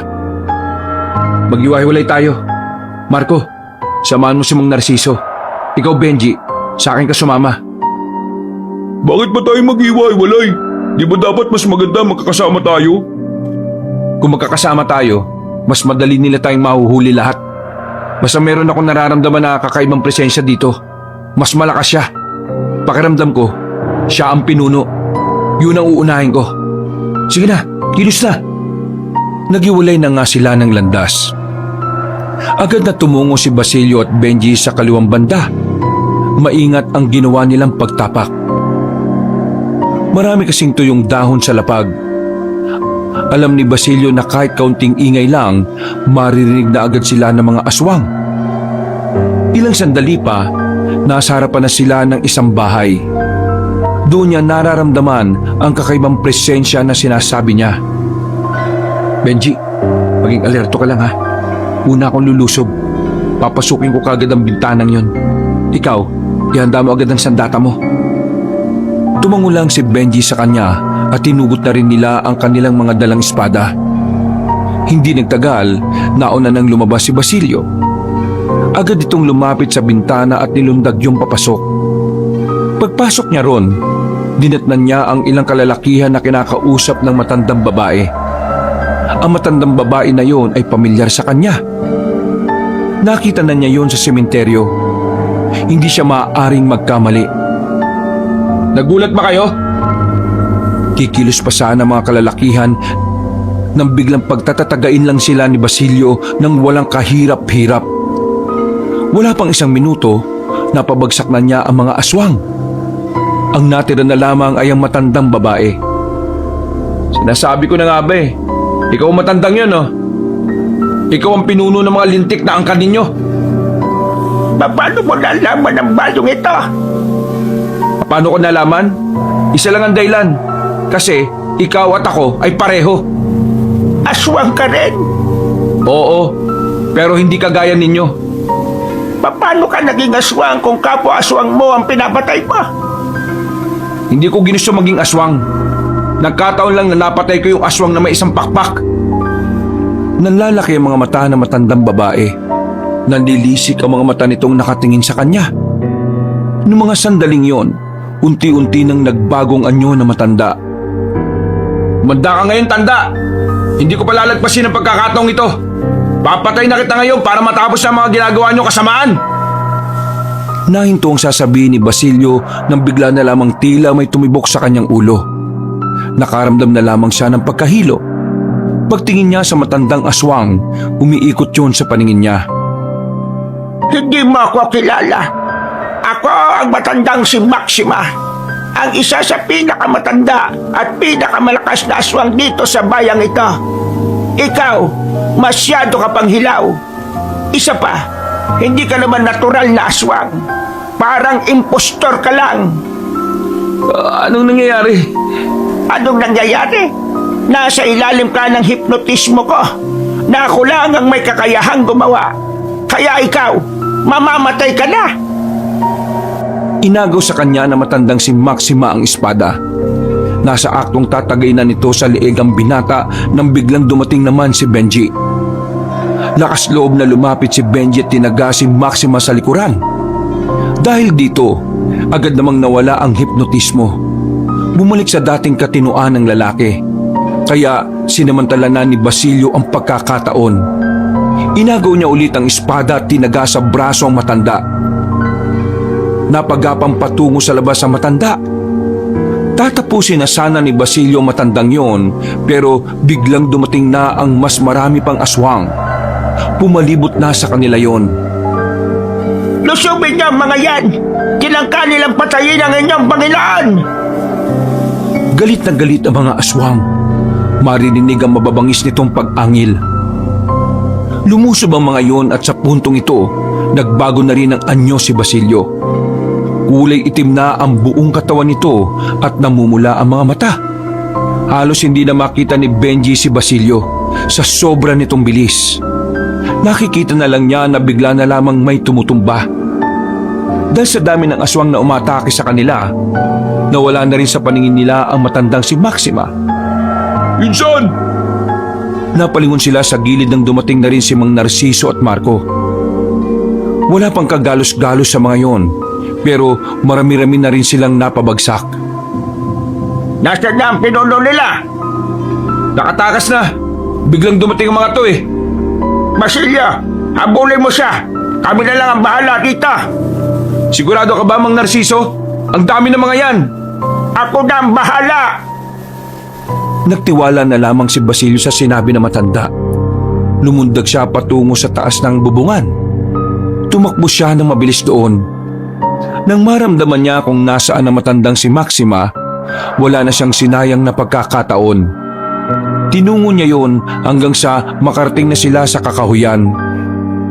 Huminto ang matandang si Maxima na sugatan na rin. Oh, saan ka pupunta? Akala ko ba ikaw ang pinakamalakas? Hindi ka makakatakas ngayon, tanda! At huwag mo na rin tangkain na gamitin mo sa akin ang hipnotismo mo! Hindi nagagana sa akin yan! Masyado kang maraming sinasabi, bata! Nauna ang yabang mo bago mag-isip! Tumawa ng malakas si Maxima. Naramdaman na lamang ni Basilio na marami nang nakapalibot sa kanyang mga aswang. At ang mga aswang na yon ay hindi pangkaraniwan. Kakaiba ang presensya nito. Hindi matukoy ni Basilio kung ano yon. Ganun pa man, ikinalma na lamang ng binata ang kanyang sarili. Huminga siya ng malalim. Mas tinalasan niya ang kanyang pakiramdam. Kaya naman, bawat kilos ng mga aswang na nasa paligid niya ay rinig na rinig niya. Maya-maya lang, bigla na nga lang siyang nilusob ng mga yon. Sabay-sabay, marahas at agresibo. Tingnan natin ngayon kung hanggang saan ang tapang mo, binata! Tumawa pa ng tumawa ang matandang babae. Para na itong nababaliw habang nakikipaglaban sa binatang si Basilio. Nang malagay na sa alanganing sitwasyon ng binata, bigla na lamang niyang naramdaman na tila may kakaiba sa hawak ng espada. Parang may enerhiyang itim na umiikot-ikot sa mahabang talim nito. Hindi niya alam kung saan yun nanggaling, pero isa lang ang alam niya. Mas lalo siyang lumakas dahil sa espadang yon. Maging ang matandang babaeng si Maxima ay nagulat din nang makitang tila biglang bumilis ang binata. Ang mga aswang na talaga namang masigit na mas nauna ay halatang nagkaroon na rin ng pangamba dahil kay Basilio. Anong tinitingnan niyo dyan? Lumaban kayo! Impostor na aswang lang ang lalaking yan! Hindi niyo kailangang matakot! Hindi sila natatakot. Alam lang talaga nila kung kailan sila aatras. Dahil hindi na nila kaya. Ikaw, tanda, ikaw na ang susunod ko. Huwag kang magsalita na parang alam mo na lahat ng kaya kong gawin. Kampante ka masyado. Yan ang magiging kahinaan mo. Hindi ko pa alam. At para malaman ko, bakit hindi pa natin simulan ng laban na to? Lumundag si Basilio palapit sa matanda. Muntikan na niya itong tamaan ng espada pero kakaibang bilis din ang nagawang pag-ilag nito. Partida, meron pa itong sugat sa katawan. Aminado ang binata na ikinagulat niya ang ginawa ni Maxima. Pero hindi siya magpapatinag at matatakot dito. Hindi pa nagpapalit ng bagong anyo ang matanda, pero ramdam na ni Basilio ang nag-uumapaw na presensya ng matandang si Maxima. Nang si Maxima naman ang sumugod sa kanya, ay kamuntikan na siyang madali. Nagagawa naman niyang makailag, pero sa bawat ilag niya, agad namang nakakasunod ng matanda sa kanya. Nang makakuha ng tamang pagkakataon, ay nakadistansya ito. Napahigpit ang hawak niya sa espada niya. Mas lalo pang nakakaramdam ng lakas si Basilio sa sandatang yon. Bumuntong hininga na lamang ang binata. Nakita niya sa mukha ni Maxima na sa mga sandaling ito, handa na siya nitong labanan. Makikipagsabayan na sana si Basilio nang biglang dumating si Mang Narciso. May pinukulitong palaso sa direksyon ni Maxima.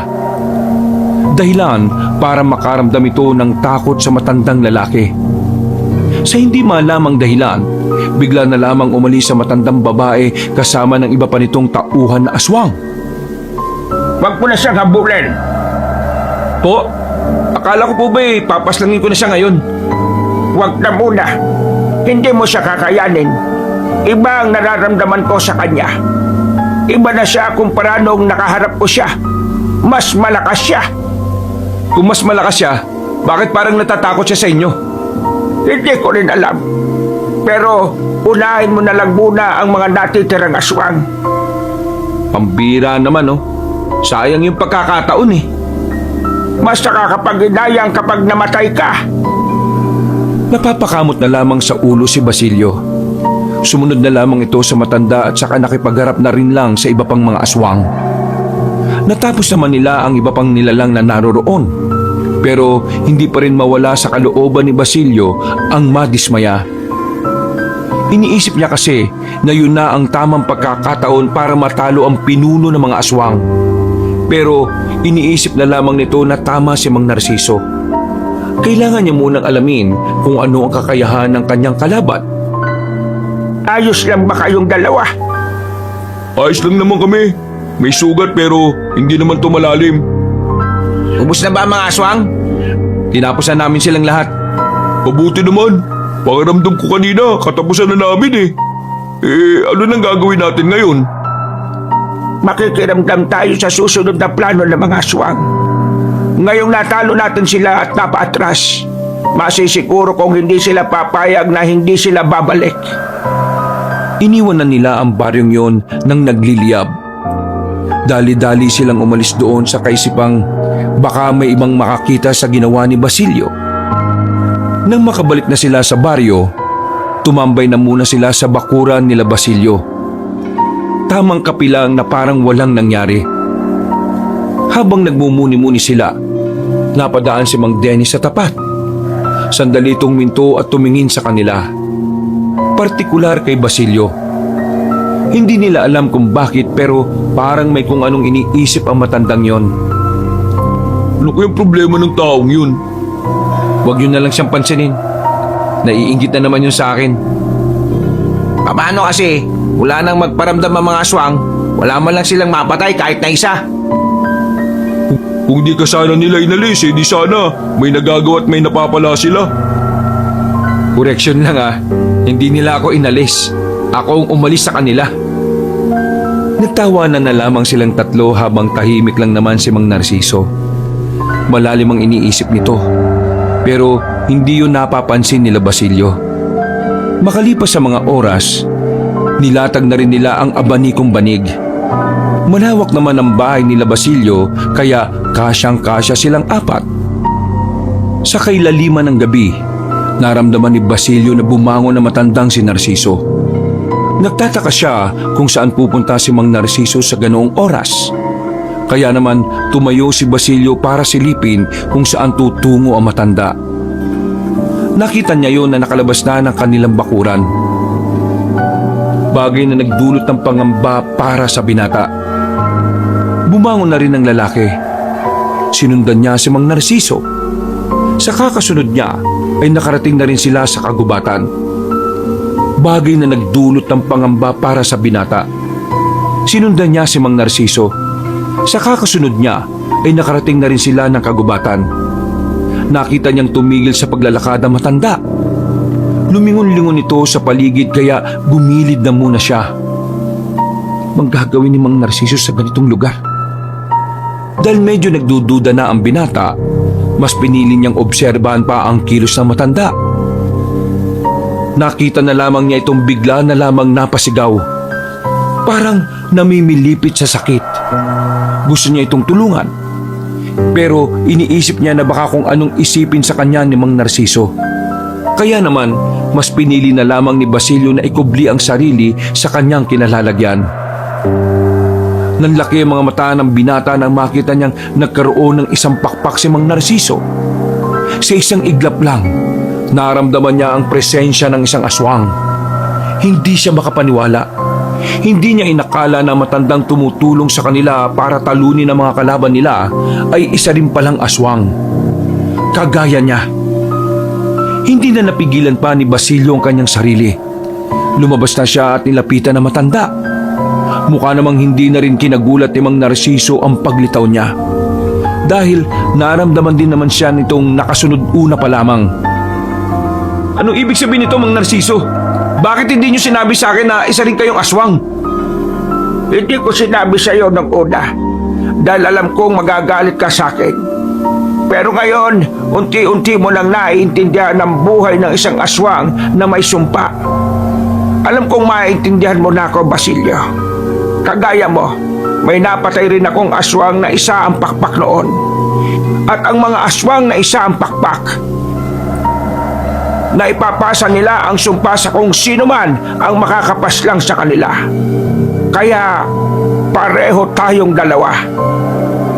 Matagal na po ba kayong ganyan? At paano nyo napatay yung aswang na yon? Totoo namang isa kong albularyo at manunugis. Pero may nakilala ko noong dalaga. Inibig ko siya ng todo. Pero nalaman ko na isa pala siyang aswang. Pero dahil sobrang mahal ko siya, nagawa ko siyang protektahan sa lahat. Inilihim ko siya sa mga tao. Dumating sa puntong naisipan ko na rin maging kagaya niya. Pero noong panahon na yon ay ayaw niya. Kaya naman humanap ako ng ibang paraan. Nalaman ko ang tungkol sa mga aswang na isinumpa. Ginawa ko ang lahat para makakita ng isa nun. At nang makatagpo ako, hindi na ako nagdalawang isip na paslangin yon. Yon ang dahilan bakit naging aswang ako. Pero kahit na kailan, hindi naman ako nagsisisi sa nangyari nito.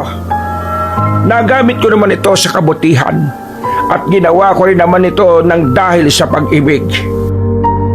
Anong nangyari sa babaeng... anong nangyari sa inyo ng babaeng yun? Nagsama na kaming dalawa sa loob ng isang taon. Pero habang tumatagal, nagkaroon siya ng mga kaisipan at pananaw na hindi ko gusto. Gaya na lamang ng tumikim ng laman at dugo ng tao. Hanggang sa tuluyan na siyang nilamon ng kasamaan. Sumali siya sa isang samahan ng mga masasamang aswang. Doon na nagbago ang takbo ng buhay namin. Nagiwalay kami. Sinubukan ko naman siyang akayin sa liwanag. Pinaliwanag ko na kayang maging mabuti ng isang aswang, pero huli na. Nalasod na ang kanyang utak. Pasensya na kung napaalala ko pa yung nakaraan ninyo. Nabigla lang din ako sa revelasyon nyo na to. Akala ko talaga nung una normal na tao ka lang eh. May pagganito ka pala. Teka, pwede ko bang malaman kung sino yung naging kasintahan mo na yon? Huminga ng malalim ang matanda. Umupo ito sa gilid at saka hinayaang bumalik sa dati ang kanyang anyo. Si Maxima. Siya ang babaeng minahal ko noon. Si Maxima? Sinasabi niyo po bang ex niyo yung nakalaban kong aswang kagabi? Oo, siya nga. Kaya ba siya umatras kasi ayaw niya kayong saktan? Hindi. Kaya siya umatras kasi alam ko kung anong makakatalo sa kanya. Kung ganun ano? Ang espadang ibinigay ko sa iyo. Naalala bigla ni Basilio ang kakaibang enerhiya na meron ng espadang yon. Hanggang sa mga sandaling yun kasi, nararamdaman niya pa rin ang kakaibang lakas na meron yun. Akala niya nasa akin pa ang espada kaya siya nagdadalawang isip na ituloy ang laban. Ang hindi niya alam ay ibinigay ko na sa iyo. Basilio, lalabas ang tunay na kalakasan ng espadang iyon kapag dumating na ang bilog na buwan. Pero Mang Narciso, kung sakali mang matalo ko si Maxima, sigurado bang ayos lang sa inyo? Matagal na panahon na mula nang magkaiba ang aming landas. Inamin ko na hanggang ngayon mahal ko pa rin si Maxima. Pero kasama sa pagmamahal na yon ay ang bigyan na siya ng nararapat na pahinga. At yun ay ang kanyang kamatayan. Kaya naman ipagpapasalamat ko pa sa iyo kung matatalo mo siya. Dahil hindi naman ito tungkol sa akin. Ito ay tungkol na rin sa iyo, sa baryo at sa bayan natin.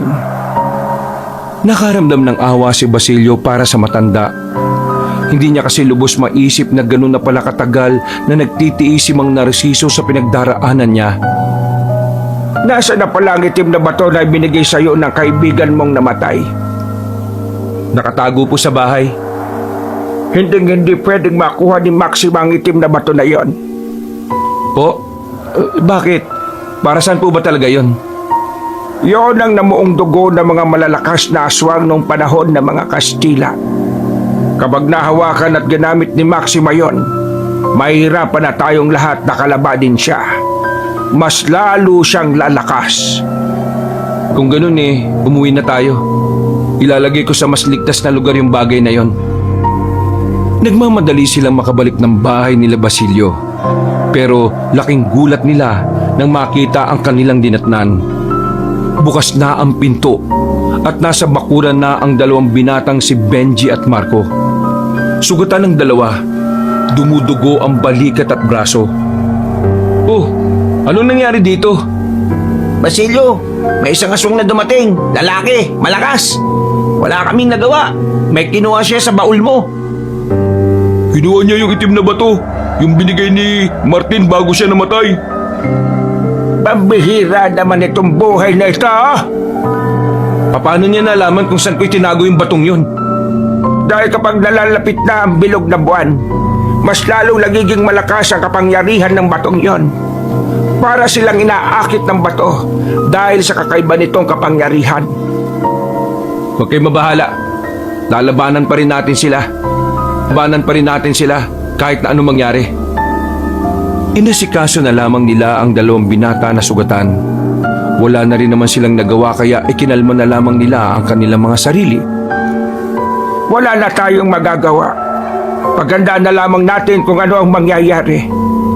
Asahan niyo, magiging madugo ito. Tumango na lamang si Basilio.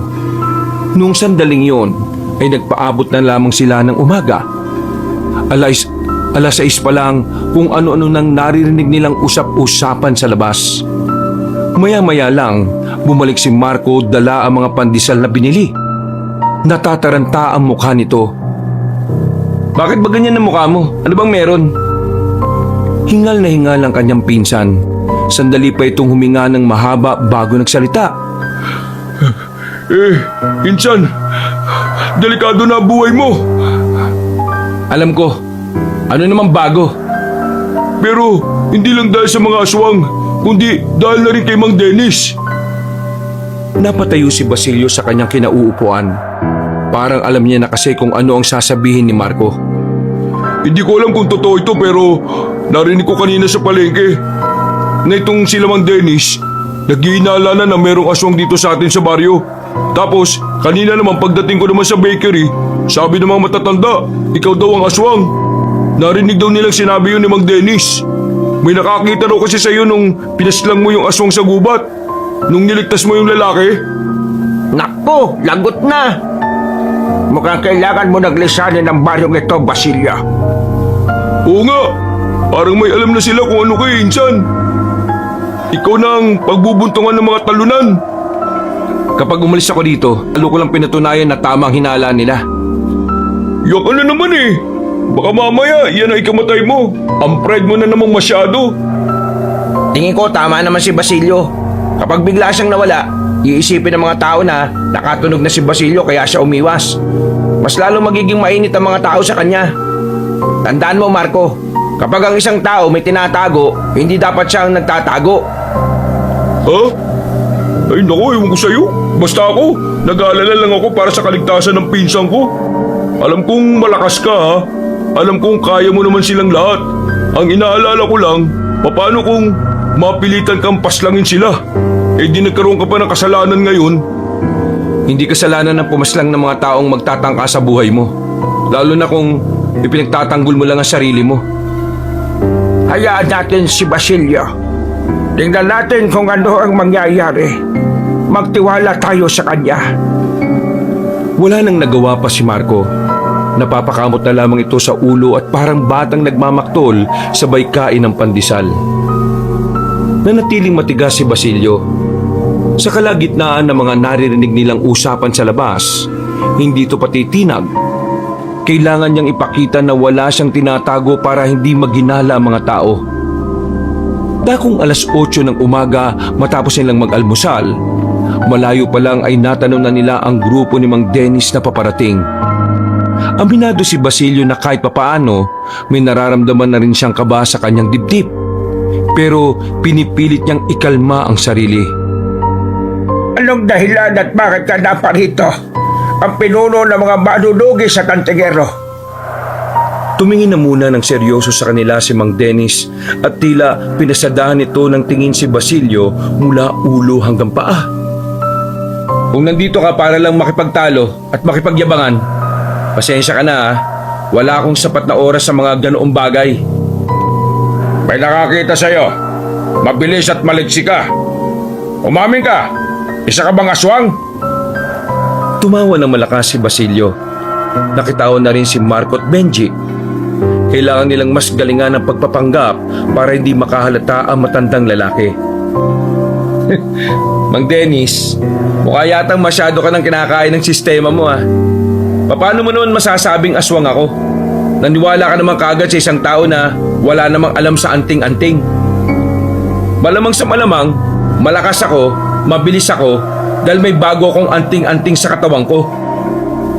Pinakita pa ni Basilio ang pulseras na bigay sa kanya ni Mang Narciso. Pero tila hindi pa rin nila nakumbinsi si Mang Dennis. Malabong maniwala ito kaagad. Bukod kasi sa galit ito sa kanya, inggit din ito sa binata. Kung hindi ka aswang, kumain ka nga ng bawang. Sandali lang. Ano naman ang kapalit nito kapag napatunayang hindi naman talaga aswang si Basilio? Hindi kami papayag na pupunta lang kayo rito para magbintang.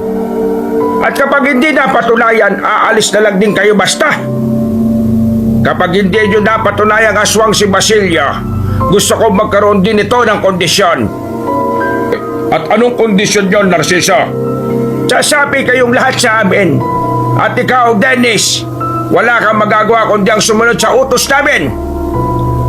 Nagbulungan na ang mga kasamahan ni Mang Dennis. Tila hindi nagugustuhan ng mga iyon ang ideya ni Mang Narciso. Sige, papayag ako. Lihim na nabigla si Basilio. Sa sinabing yun kasi ni Mang Dennis, napatunayan niya na talaga namang siguradong sigurado si Mang Dennis sa binibintang nito. Nakakatinginan na silang apat ng mga sandaling yon. Pare-parehong kinakabahan. Dahil kapag nagkataon, maaaring magkaroon ng kaguluhan sa pagitan nila. Pero kapag napatunayan ko na hindi tao kundi aswang itong si Basilio, gusto ko kayong apat. Sabay-sabay namin kayong puputulan ng ulo sa harapan mismo ng mga tao. Bakit parang napaka-brutal naman yun? Bakit? Natatakot ba kayo? Kung talagang wala kayo ay tinatago, di ba dapat mas malakas ang loob ninyo sa kahit na anumang kondisyon? Sige, pumapayag ako. Kung talagang yun na makakapagpatunay na hindi ako aswang, sige. Pero itong tatandaan mo, Mang Dennis, gagawin kitang bata kapag nagkamali kayo ng bintang. Kita nilang napalunok ng laway si Mang Dennis. Sandali silang nagkatitigan.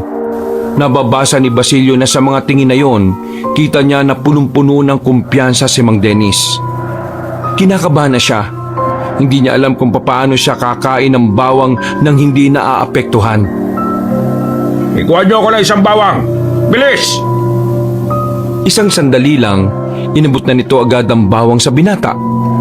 Paghawak pa lang ni Basilio, naramdaman na kagad niya ang kakaibang init ng bawang. Para siyang mapapaso. Pero kailangan niyang tiisin yun. Kung hindi, lahat sila ay malalagay sa alanganin. Kakainin ko ito! Nagpakita ng nakakalokong ngiti si Basilio.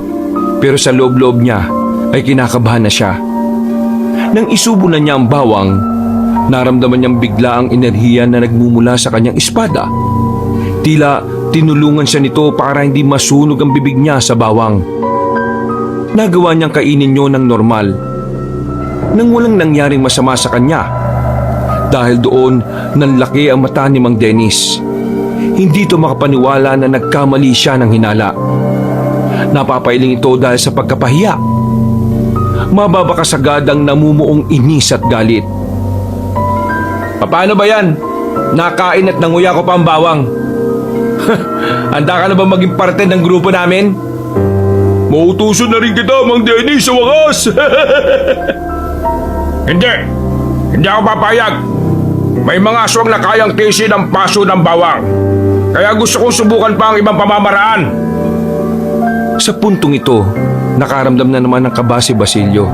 Hindi na niya kasi alam kung papaano pa siya makaliligtas sa susunod na pagsubok. Wala tayong napag-usapan na pwedeng ikalawang pagsubok. Kaya naman, Dennis, aminin mo na lang sa sarili mong nagkamali ka. Na nagkamali ka ng sagap ng impormasyon. Hindi aswang si Basilio. Sira ulo lang ang tao mag-iisip ng ganon sa kanya. Kung talagang wala kayo itinatago, idaan natin to sa pangalawang pagsubok. Sobra na ang ginawa mo. Hindi na pwede. Hayaan natin siya. Kung yun ang makakapagpatahimik sa kalooban ni Mang Dennis, pagbigyan natin. Pero kapag nabigo na naman kayo sa pangalawang pagsubok, ang gusto ko na rin kondisyon ay kunin na rin ang inyong mga buhay. Uy, Basilio! Nakataya rin naman ang buhay natin Kaya dapat buhay rin nila ang nakataya. Huminga ng malalim si Mang Dennis. Kita rin sa mukha nito ang kakaibang kaba na hindi nakikita ni Basilio noong nasa kampo pa siya. Ay, sige. Buhay sa buhay. Itataya ko ang buhay naming lahat. Agad na nagkaroon ng reaksyon ng mga kasamahan ni Mang Dennis. Tutulo mga yon sa ginagawa ng matandang manunugis. Pero wala rin namang magawa ang mga yon dahil desidido na ang kanilang pinuno. Ikuha niyo ako ng hilaw na karne. O mas maganda, buhay na manok. Sa puntong ito, bigla na lamang nakaramdam ng gutom ang lalaking si Basilio. Narinig pa lang niya ang buhay na manok, tila ba natatakam na rin siya sa ideyang yon. Muling lumunok ng laway ang binata. Hindi na kasi niya alam kung ano na ang mangyayari pagkatapos nito. Anong gagawin mo? Anong gagawin mo? Ipapakain mo sa kanya ang buhay na manok? Paano niya kakainin yun hindi naman siya aswang? Kumalma ka lang, Narciso. Hindi ko naman sinabing ipapakain ko Ipapaamoy ko lang sa kanya kung gaano kasarap ang dugo ng isang hayop. Papalag ako sa gusto mo, Mang Dennis. Kung ito lang ang natatanging paraan para mamatay ka, gagawin ko. Biglang nawala ang ngiti ni Mang Dennis sa sinabing yon ng binata. Sa hindi malamang dahilan, tila nagkaroon ng pag-aalinlangan na matandang si Dennis.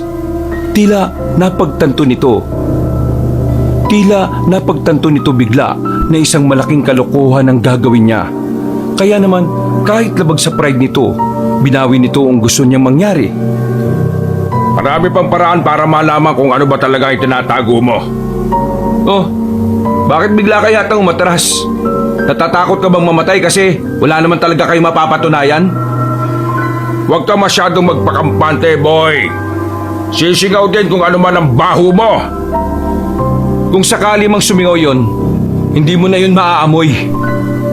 Matalim ang tingin ni Mang Dennis sa binata bago ito umalis.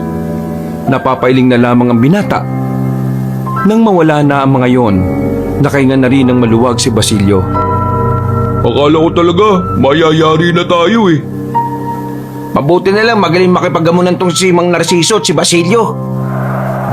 Kapag alam niyong malakas manindak ang kalaban niyo, mas malakas kayong manindak kaysa sa kanya. Lumipas ang 5 araw.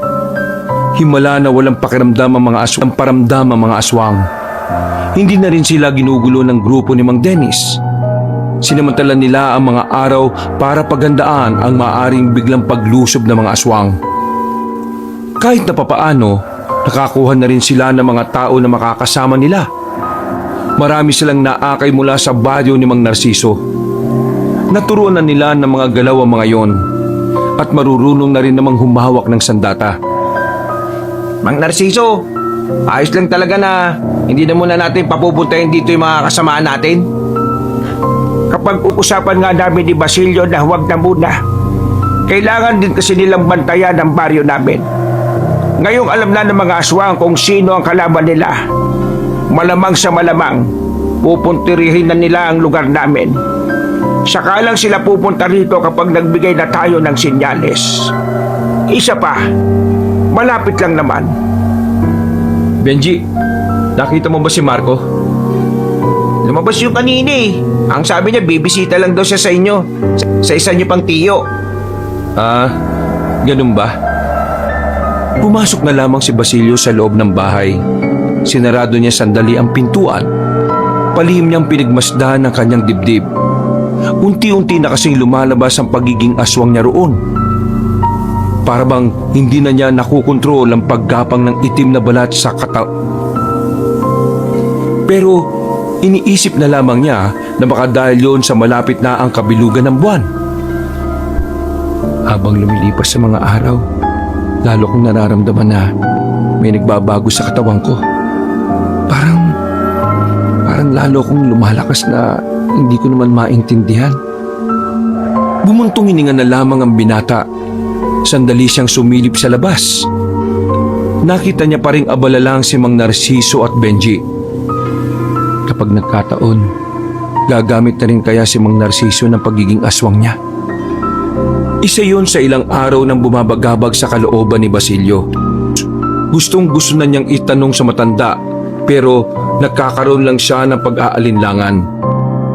Makalipas ang ilang oras, tuluyan nang sumapit ang gabi. Naglatag ng lamesa si Basilio sa labas at doon nila naisipang kumain. Sana, nakagustuhan nyo. Nung nabubuhay pa kasi si Kuya Martin, siya ang nagturo sa akin ng luto na ganyan. Masarap nga talaga magluto ng adobo yung si Martin eh, no?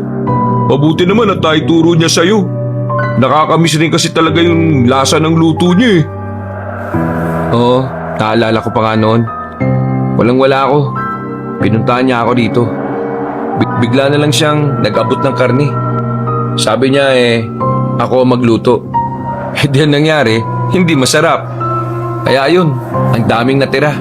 Pinakain na lang namin sa aso. Nagtawanan sila sa sinabing yun ni Basilio. Pero ang tawanan na yon ay nawala nang mapansin nila ang liwanag sa hindi kalayuan. Pare-pareho silang nagtaka kung ano yon. Tumayo sila. Nanlalaki ang mga mata nila nang mapagtantong ang mga paparating ay ang mga grupo ni Mang Dennis. May mga dalang sulo ang mga yon. Kitang-kita rin nila ang mga sandata ng mga yon. Sa puntong yon, alam na kagad ni Basilio kung ano ang mangyayari. Mukhang di talaga sila naniniwala na hindi ka aswang, insan. Anong gagawin natin ngayon? Ano pa? Di, tumakas na. Sa likod ng bahay, sa likod tayo dadaan. Ang mga sandata nyo, dali nyo. Paano tong niluto ni Benji? Ang sarap pa naman. Sige na, dalin mo kung gusto mo. Kanya-kanya na silang dampot ng mga espada nila. Bago pa makalapit sa kanila ang mga manunugis, nakaalis na sila ng bahay. Dumaan sila sa likuran kung saan patungo na yon sa kagubatan. Habang tumataka sila, narinig pa nila ang sigawan ng mga kasamahan ni Mang Dennis. Talagang tutuluyan na sila ng mga yon kung hindi sila nakaalis doon. Buong akala nila ay makakaligtas na sila sa mga yon. Pero nang nasa gubat na sila, naramdaman ni Basilio na nakasunod pa rin pala ang mga manunugis. Sa puntong ito, nakita na sila ng mga yon. Tinira na sila ng mga palaso. Mabuti na lamang Kaya nahihirapan ang mga humahabol sa kanila na patamaan sila. Visit ka talaga, Marco. Sabi ko, damputin mo yung sandata mo eh. Bakit kaldero yan?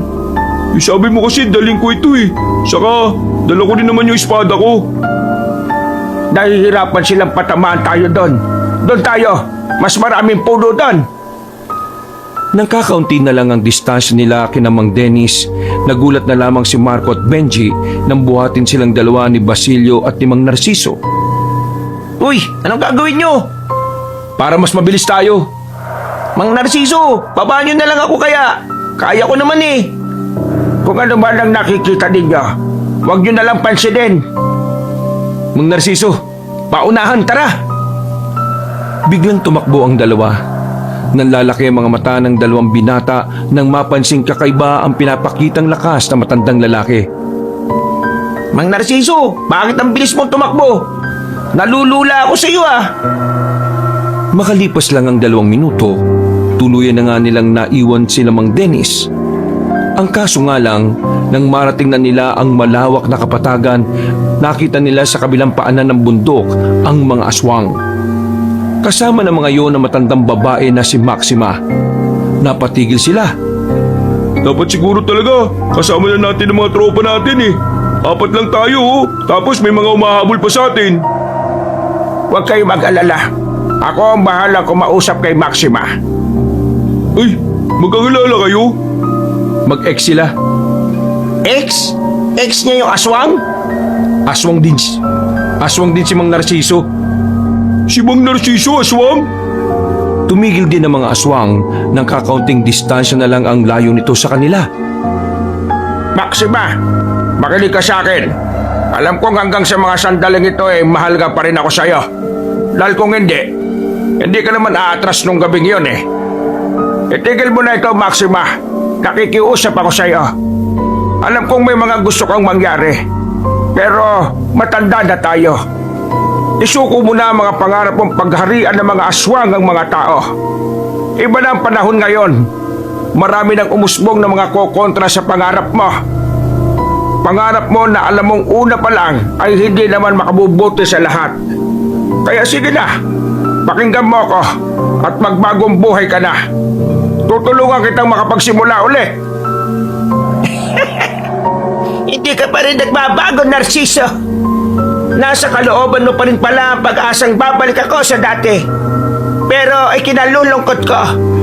Dahil kahit na anong mangyari, hindi na babalik ang dating Maxima na nakilala mo.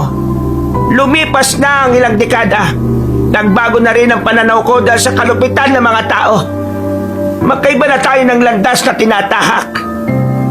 Dahil kahit na naging aswang ka rin, mas pinili mong maging isang normal na nilalang. Wala rin namang ginawa, kundi maghasik din ang kasamaan. Kaya Narciso, ang gabing ito ay ang katapusan ng kung ano man ang namamagitan sa ating dalawa. Isa lang ang maghahari, ang mga tao o ang mga aswang. Yan ang realidad sa mga sandaling ito, kaya yon ang dapat mong isipin. Maxima, hindi pa huli ang lahat. May panahon ka pa.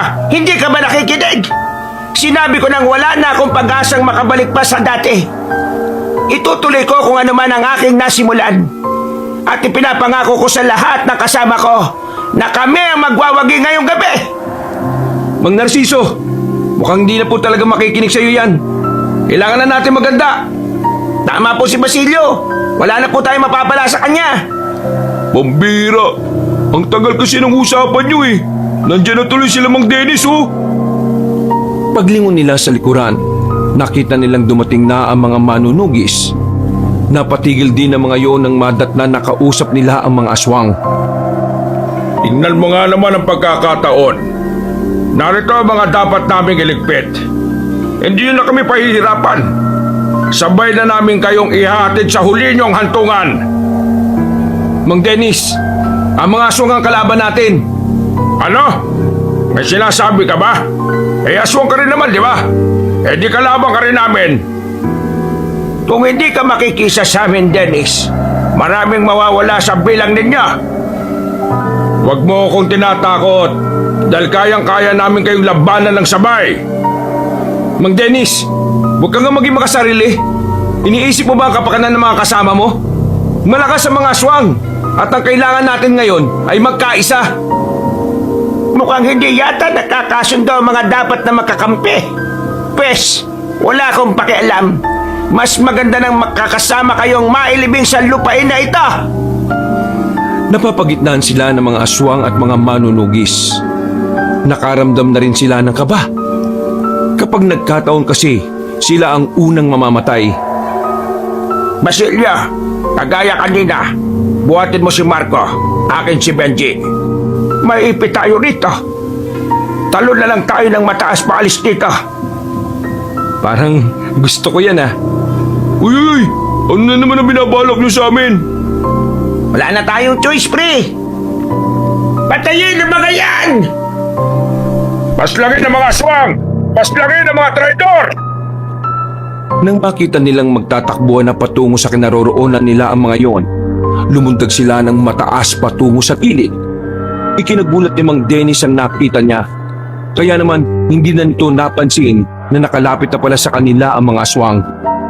Malalakas at mababangi sa mga nakasagupang aswang ni Mang Dennis.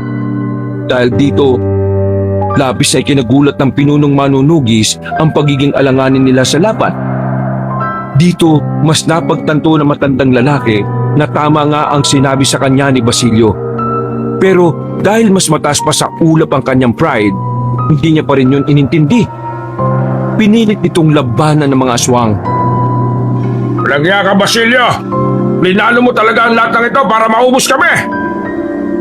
Galit na galit si Mang Dennis. Pero wala na itong magagawa dahil sila na ang unang kinalaban ng mga aswang.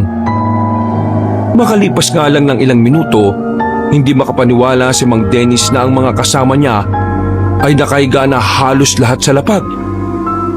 Hindi niyo ako kakayanin! Kahit na anong gawin ninyo, may hidang nilalang! Magsipaganda na kayo! Tayo na ang susunod na lulusobin ng mga aswang! Handang-handa na po ako. Winasiwas ni Basilio ang kanyang espada. Nakita ng lahat ang itim na usok na biglang pumalibot sa talim ng sandata ng binata. Pero kahit na ganito, hindi pa rin nagpatinag ang mga tauhan ni Maxima. Madaling lumapit ang mga yon at sa isang iglap, nagsimula ng muli ang labanan. Nawiwindang si Mang Dennis sa nasa saksihan niya. Hindi niya kasi inaasahan na talaga namang magagaling sila Basilio. Kahit baguhan lamang si Marco at Benji, nakikipagsabayan ito sa mga aswang. Si Mang Narciso naman, ginagamit na rin nito ang kalakasan nito bilang aswang. Habang si Basilio, gamit ang kapangyarihan ng espada na sinamahan pa ng kanyang pagiging kakaibang nilalang. Napapaslang nito ng walang kahirap-hirap ang kanilang mga kalaban. Kita sa mukha ni Maxima na hindi nito inakalang makakapalagpas sila Basilio. Mga malalakas na aswang na kasi ang dinala ng matandang babae, pero sinaglit lang yon ng 4. Binigla mo ako, Narciso! Hindi ko nakala na ganito pala kauhusay yung mga isinama mong tao! Hoy! Ako ang harapin mo! Ako ang una mong kalaban! Ayaw kong kalabanin ng mga mahihina! Manahimik ka! Lalong nainsulto ang pinunong manunugis. Agad-agad itong lumusob para kalabanin si Maxima. Wag! Mang Dennis! Papatayin kita, aswang ka! Papatayin kita! Ah! Nakita na lamang nila si Mang Dennis na sumuka na ng dugo. Nakatarak ang mahahabang kuko ni Maxima sa tiyan nito.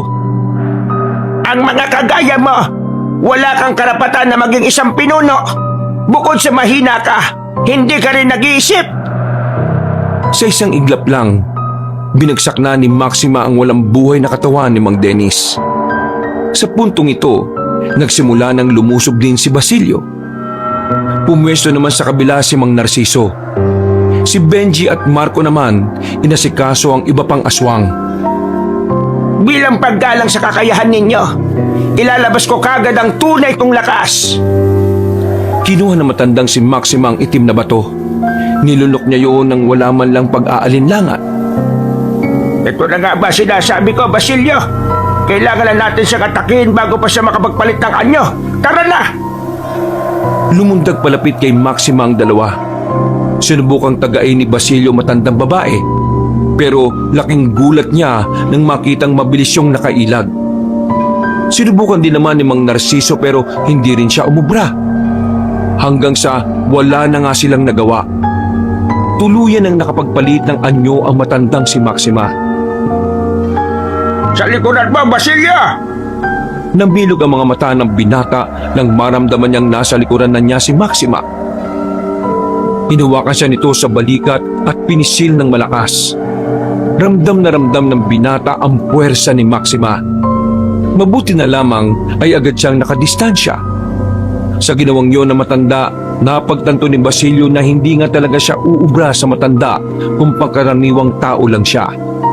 Kaya naman, mas lalo niyang ginamit ang kalakasan niya bilang aswang. Muli niyang itinaas sa ere ang kanyang espada. May kung anong itim na usok na naman ang pumalibot doon. Mabilis siyang lumapit kay Maxima. Pagtaga niya rito, nahawakan siya sa kamay. Pinisil din ang kanyang kamay, dahilan para magkanda bali-bali ang daliri niya. Binalibig siya sa gilid. Si Mang Narciso naman ang lumapit.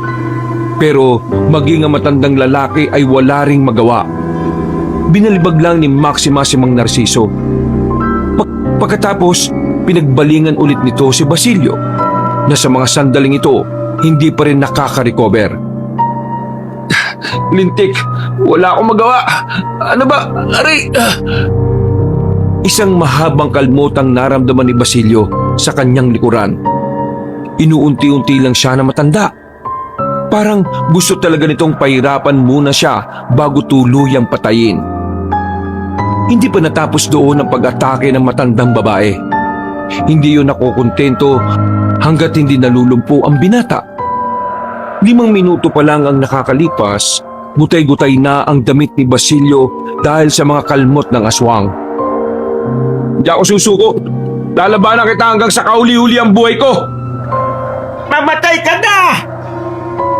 Aktong itatarak ni Maxima ang kamay nito sa dibdib ni Basilio nang biglang dumating naman si Marco at Benji. Sumugod silang dalawa.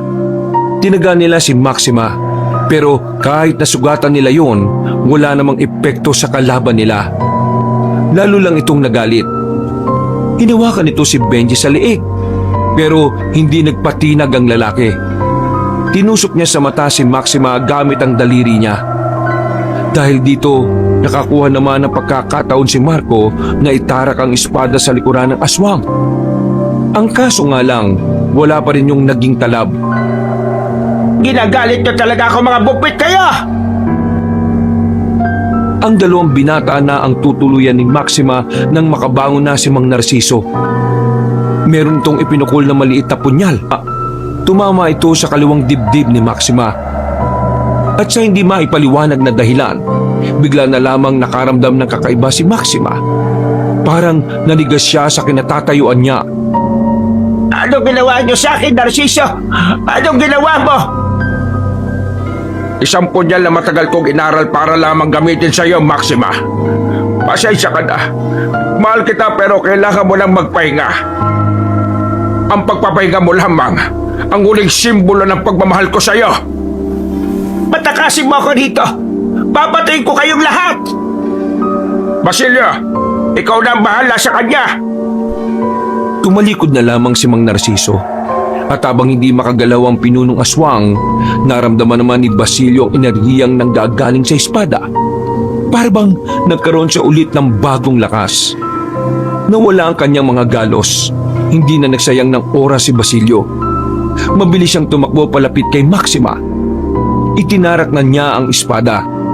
Sa dibdib nito, dumaloy naman ang itim na usok patungo sa dulo ng espada. Nang hugutin ni Basilio ang espada, dito na tuluyang bumagsak ang aswang na si Maxima.